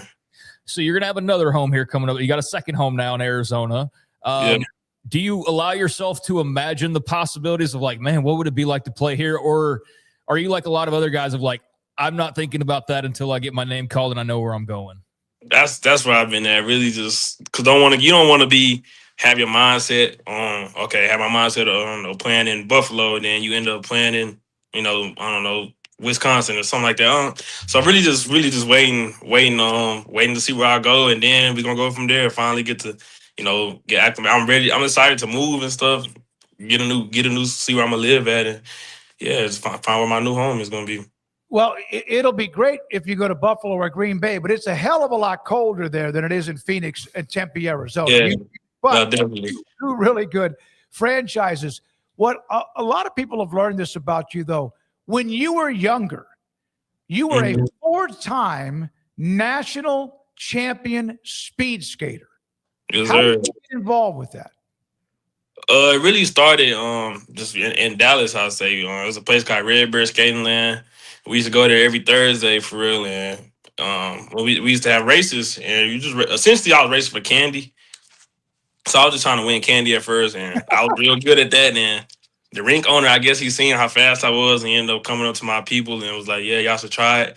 yada yada yada. Ended up, going to a couple practices, going to some meets, and then just started winning and winning and winning, and just set some records, broke some records, and it just went from there. It was crazy. It's crazy. It's a great experience. Got to meet a lot of people. Got to travel a lot. And I feel like it definitely helped my game in football. I'll say like just endurance, core, ankle stability, balance, just really just a lot of lower body stuff. I feel like it helps with for sure. Were you good right away? Did you because obviously they said, hey, you need to do this to those around you. Were Yeah. you really good almost immediately? Yeah, I was coming in winning. Like I was starting winning immediately. Like my first ever meet, like I won. Like I was winning a lot.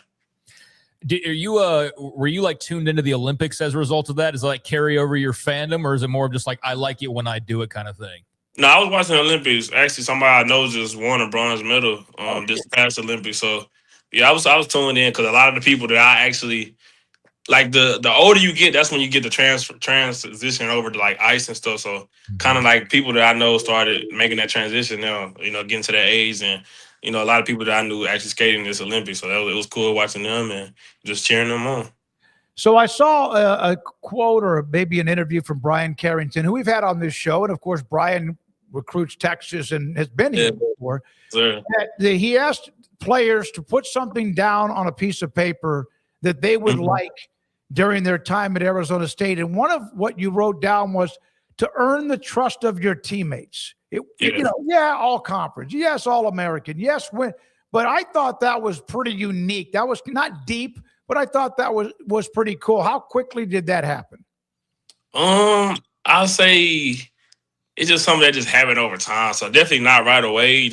I'll say probably like just especially during my sophomore year when I started playing, and then just seeing the consistency with that. But I'll say maybe like my junior year, like right before the junior season, ended up being one of the captains on the team that's voted on by your teammates. So I definitely say, just me just coming in every day. I just wanted to, try to be consistent, be the same person every day, and work and so I could be able to hold people accountable, because you can't hold people accountable if you're not being accountable to yourself. So that was really the main thing. Just wanted to show guys that I'm a guy that they could trust, and when I'm gonna do my job, on the field, I'm gonna give 100% into my job. So Keith, you obviously leave the Sun Devils. You leave the program better than when you found it. And there's a lot of other great players that are leaving. They're going to be a part of this draft. That are going to be a part of your class. But what do you think now that you look back on it and you're going to be moving on? How do you feel like you left Arizona State in shape as far as a program? And what do you think is the sky the limit for Kenny Dillingham in Tempe right now? It's definitely a limit. He got, Coach Dillingham gonna do great things. He just his mindset is just he's a great leader, because I feel like everything that he preaches, he practices himself. So it's easy. He come in with the same. We try to say be consistent, be the same person every day. He come in, he the same person every day, same energy, same guy every day. We know we're gonna give it Coach Dillingham. So it's easy to follow that. So I feel like he got the right players there. He got good leaders there. He got great coaches there. And then we just in a great place. I feel like Coach that ASU is gonna keep winning, gonna be a winning program for a very, very, very long time. Definitely think not even just myself, but just the guys I came in with, guys that I played with, we, definitely helped change the culture of ASU, definitely helped flip the script and activate the Valley, as we would say, selling out these last 2 years home game. Every home game was sold out. Like my first year, it was a lot of empty seats. So definitely, we helped change the culture, and, that program's going to keep going up. The sky's the limit for sure. No question. Appreciate you. That jacket or hoodie you're wearing, what are those that has anything to do with speed skating, or is those like auto racing? I think it's like NASCAR racing. Yeah, like NASCAR. Okay, yeah. Okay. I think it's NASCAR racing. Yeah. Well, speed, baby, and you got that too. You played physical. You played both sides of the ball in high school at Waxahachie, ran back punch and everything. Really do appreciate you. You will be in Dallas. Is that right, for the draft? Yes, sir, I will be. Yes, sir, I will. I'll be in Dallas for the draft. We will be in touch. It's great to have you on.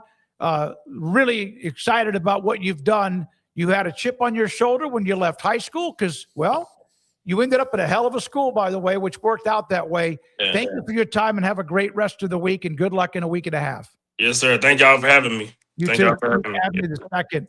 among the highest rated cornerbacks in the NFL draft coming up. And I do remember him. He played like the high school stud. He played corner, wide receiver, ran back, kicks and punts for Waxahachie and the Indians in high school. Yeah, I don't have any like specific, like I remember this play, but I do remember his name a lot when doing those Waxahachie Midway games. Like I just can't like pinpoint a single, you know what I'm saying? Like a single memory of it, but I remember it's like there's Abney and there's Abney and yeah, because he never came off. Very rarely came off. Yeah, the field. Waxahachie. For people who don't know much about it, I mean, a town like really in the middle of nowhere for the longest time, south of Dallas and in between Dallas and Waco, and then like an hour north, almost exactly 60 minutes north of Waco. It's like right in the middle between, or it's closer to Dallas, but it's kind of a midpoint between Dallas and Waco, and just kind of a country town would be fair to say. But man, it's one of those where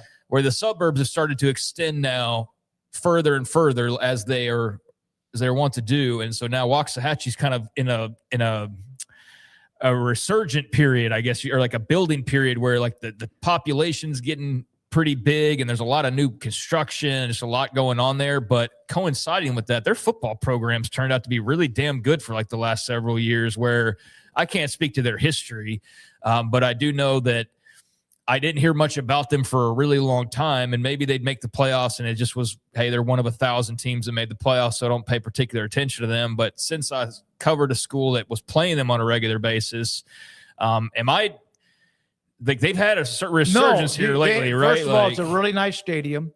They have had a state championship history, and then as they kind of got caught in that being one of the smaller schools in 6A, and in that damn district with Duncanville, DeSoto, Cedar Hill, and others, it took a while. And Shane Tollison was the head coach who's now going to take over at Denton Ryan, another powerhouse. They just kept getting a little bit better every year, and you could see it in that. They got guys. One kid just is going to Texas next year. A couple of them, I think. They're really a quarterback, Jerry Myers, highly recruited. Yeah, they've turned into a hell of a program the last few years. They've really risen and are delivering players like Keith Abney out there to the world. And it's been cool to see that. And he's a really enjoyable guy to talk to, and good luck to him. We didn't bring up specifically, but there is the possibility he could get into the first round just based on certain mock drafts. But he is a part of that clump, as we talked about last week, of like several corners that are all kind of like pick your poison, like which will this team versus that team prefer as far as the route they want to go. But he's in a grouping of guys who, could be late first, early second. Just kind of depends on how the dominoes fall. But he's going to hear his name called. He's going to hear his name called on day 2. And it's just a matter of how early in the day he hears that. But good luck to him. And Kenny Dillingham's done an incredible job. I think they are in it for the long haul. And you can see the excitement from the players that leave that program and also the ones that go there. They've done a great job of recruiting Texas and guys like Abney and Cullen Fight and Jordan Tyson. I mean, that's just 3 guys off the top of my head. They're all pretty damn good. Like that are all Lone Star State guys. So that hashtag Tempe to Texas thing is very real and has paid off tremendously for them. And don't expect that to stop anytime soon, nor should it. All right. Those are the cornerbacks, and he's one of them. He's in that list. Of course, you have Delane at LSU and others who are highly ranked. And he's a part of that list of the top quarterbacks. And they most likely, hopefully, will be by the end of the day on Friday, a part of an NFL team in the draft. Yeah, I mean, ideally, but at worst, it will be somewhat early in the day on Saturday with rounds 2 to 3. So yeah, he'll hear his name called pretty quickly, and just a matter of where you go. And that's got to be a really fun position to be in. It'd be really hard not to go like, man, that'd be really cool to go to New York and play for so-and-so and wear that logo or whatever, or like, hey man, this coach from Tampa really likes me, and it'd be cool to, oh man, I remember watching the Bucks growing up, and that'd be really cool to play there. But he's smart. Just like, don't plant the seed in your head for disappointment of, hey, I got this idea, but I want to play on the West Coast, and then you get drafted by freaking Pittsburgh or something like that. Yeah. So it's like the cheap stock answers. I don't really have a preference, but you understand why, because you gain nothing from saying it other than people lashing out. You didn't say their team. And also, you don't want to set yourself up to be perhaps disappointed So what an exciting time that must be to know that you're about to have your dream come true. You're about to go be plucked away from Tempe and put in Green Bay, Wisconsin, or New Orleans, Louisiana, or wherever, and make some pretty good money. And yeah, that's got to be just a fever dream for guys like him. One of those guys, Dillingham, they needed some that were maybe overlooked to hit, and he did. So did CJ Fight out of East Texas. Congratulations, by the way, Jennifer and Daniel Golden, second-year anniversary today. So congratulations to them. Happy wedding anniversary. Number 2, I saw them this past weekend. Well, here's my money. I had the under. No, I'm just kidding. I told you I don't gamble. My oldest brother, Michael Smoak, has been in the studio today. Maybe bored out of his mind, but it's been great to see him. He goes back tomorrow to Tampa. We're about to go eat some dinner and enjoy some conversation. It's been great to have you, Michael, with me today and over the last 2 or 3 days here in Waco. Let's spin the wheel. Ready, here we go. All right. You read it, Craig. Yeah, we're gonna get in order here. We'll rotate. What was your first phone? How long did you have it? I actually remember this. I think I actually remember yours. You had like the bag cell phone. Big old bag phone that looked like it. Yeah. Okay, you go ahead and we'll start in order of when the phones came out. Well, so you had like a briefcase phone. It was that plugged into the car. Yeah, it was almost like 1995, like on Hogan's Heroes or some. Where they stick it. It's a pretty thick bottom, about this wide. It was in a bag, and yeah, you picked it up and you. But that was the first one I had personally, and also that was a part of me in television at first as well. But that was it. Yeah, I remember that because it was just so bizarre because nobody had cell phones then. Imagine that time period when that was the case. But if you did, you either had the big Zach Morris phone or you had like the bag car phone that did look like something our military was using like a satellite phone or something. Yeah. For me, my first phone would have been, I don't know how many people remember, but like the generic Nokia, just the plain phone. It didn't flip or do anything like that. It was just like the plain stock plastic phone, and you could take the covers off. You could replace the covers, and they had different colors you could get. But it was just like, I don't remember what model that was. Like the plain Nokia model was the first one. You could play Snake on it. I believe that was where you could play Snake. So that was the first one. But the one I really enjoyed, that was my second one, was the StarTAC. And the StarTAC was the flip phone, the little black flip phone. Mm-hmm. And I just thought, like, looking at the graphics now, the graphics are absolutely awful. But for that time period, just the cool factor of being able to wear it on your belt buckle like a super cool guy, and then also or on your belt, but also just to do the flip, I just thought was like the coolest thing there for a while. And looking back on it, it doesn't sound nearly as cool, but hey, I was 17, 18. But I had the generic Nokia, like probably most people. And then I had the StarTAC. And then after that, I wandered through various others. Yeah. The Firefighter audio box bag phone. Yeah. Had a base and a cord from the handset. BlackBerry for about a year from I never Troy. did that. I never did the BlackBerry, and I know people who do. I absolutely never wanted one, and then eventually, for not very long, I turned it back in and went back to whatever the phone was that's the option. Yeah, I never had BlackBerry. I think it kind of probably also depends on kind of the business you're doing too. Like some companies, right? You're more apt to probably have used BlackBerry. You try to type the stylus, yeah, tiny. Well, you have the stylus to type to help you out. But thanks for the feedback. I think what you could refer to as I was looking at the Nokia, and it was Snake. I did remember that. And some call it a brick phone. Motorola brick. Yeah, it Motorola. Was like a long, like you'd see in an Army movie or something. So there you go with that. All Thanks right. for the question. Thank you very Let's much. Get on to trivia. The wheel that we spin. Let's go to the quizzes. We're going to do well with these. Which two college football programs share the record for the most first-round picks, 6 in a single draft in the NFL? The hint, 2004 and 2021. 2004 would have been, I wanted to say initially Ohio State and LSU, but LSU's big team that they had with Burrow was 19, wasn't it? Yeah, that's okay. So 21. That you're at least in the ball. I thought you were going off 2004. 21 would have, I think, been Alabama or Georgia and Alabama. 04 was. I'm inclined to go either the first or the second one with Miami involved because. 04 was USC.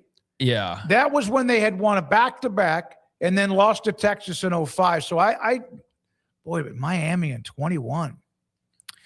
Yeah, I remember Miami setting a record. So I believe that was 2004, but I'm trying to think of who was 2021 that would have set that record. I'm going to say Miami and Alabama. Yeah, because I don't think USC had a record number of guys in 2021. I'm going to say Miami and Alabama. I want to think it's Ohio State, though. I for some reason, that's who I think is in the mix. Okay, well, you want to flip a coin and decide who wins this here? Yeah, go ahead. All right, it's tails. Oh, look at that, it's tails. All right, let's try. Thank you. You got it. Thank you. You got it. Miami and Alabama. 2004 Miami Hurricanes first set the bar with legends like Sean Taylor. Man. Oh, God. That's a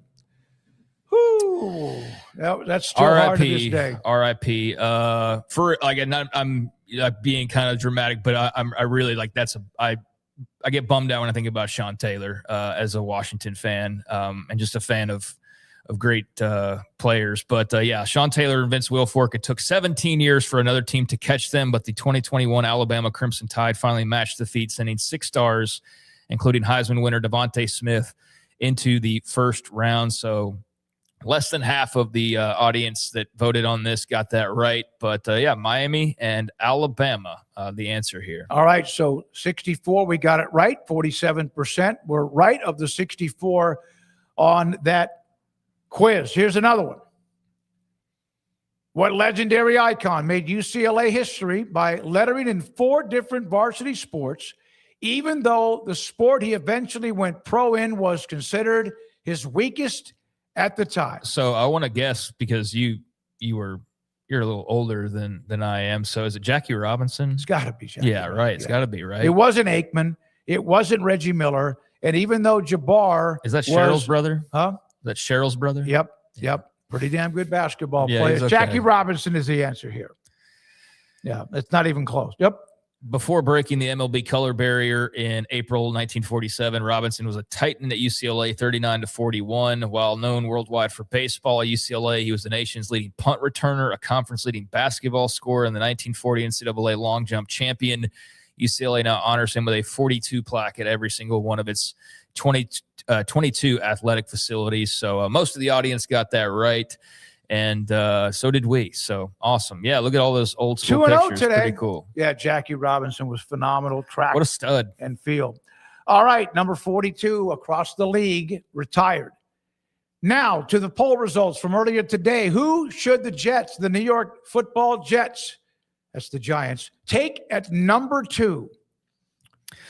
Well, tomato. I feel like you are in a good spot. But given the Jets' track record, which one of these guys is going to be a bust? It's kind of the question that I'm curious about because they picked a lot of guys high at the draft that you thought would work out well and that ultimately didn't. If it was me, I'd go David Bailey. But damn, man, I'm not an NFL scout, so I can see the appeal of Arvell Reese as well. I think, again, picking at number 2, you should basically never miss here.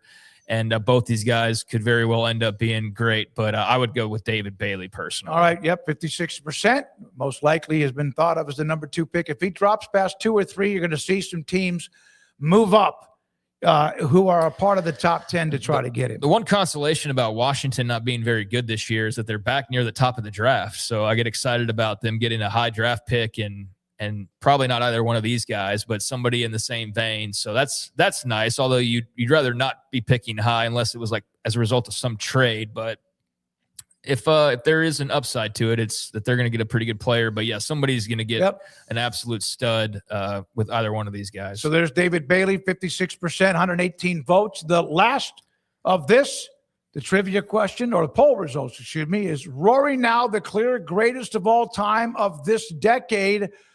You know, this is debatable. He has been number one. Scotty's on a great run. He's won majors. I still think, right, Scheffler's, he kind of is going through a funk, but all the greatest have gone through a funk. I still think Scotty is the number one rated player in the world. I could be wrong. That's how I look at it, although both have won majors. But what Rory's done now, he's won the Grand Slam, all 4 majors, and now what he couldn't get, he's won twice. Yeah, I don't know about GOAT of the decade. I don't feel educated enough to say that with as much certainty as I would like. So I'd kind of have to side by side those guys, and I don't know enough off the top of my head, but I think certainly right now he's the number one. Like if we're doing the world golf rankings, who's number one? I'm trying to figure that out. The 10 best golfers of the decade. No, I'm talking about who's the number one ranked golfer right now. I'm trying to find that out. I'll look at it. So I would think Rory's got to be that guy right now. I don't see. I'm talking out of school, so I don't even want to. Because the way they do the world rankings is, and that's what it would be. The world rankings is based on a formula, and sometimes it goes back further than just like recent memory. I'm not talking 10 years ago, but it goes back further. Well, I mean, I'll default to the audience here who think that he is, yes, back-to-back legend and Scotty Scheffler, number one in the world golf rankings, even through the Masters. Rory McIlroy is second. Okay, well, Rory McIlroy is going to be first. How often do they change that? I think that's updated. Well, okay. Yeah, I can see the argument for and against this. So I think it's a matter of personal preference, and I have no preference, so I'll default to the audience. I think you're splitting hairs with those two. Yeah. I think you are. All right, thank you very much to Rez. Thanks to Andrew Valet. We appreciate Garrett Ross as well. Yeah, thanks for joining us on this first day of this somewhat new venture. And I know it gets tiresome to hear it all the time, the pitches. Please hit but honestly, it's like the one thing you could do that's just easy and quick and free. Please hit that thumbs up button. Please hit that subscribe button, and it goes a long way. So would appreciate if you did that before we head on out of here today. And I won't ask you all the time, but since this is a brand new day, I do want to set the tone. And so hit that thumbs up, hit that like, and hit that subscribe if you haven't already. So appreciate you. Here we are on Mondays through Fridays from 3 until 5:30, or like right now 5:41, with guest interviews, chat room, and of course topics that we will discuss with you as well. Thank you for your time, Rez. Again, thank you very much for Chris Lowe and for Keith Abney II. For my brother Michael, I'm David Smoak. Good night with Greg Smoak on 365 Sports.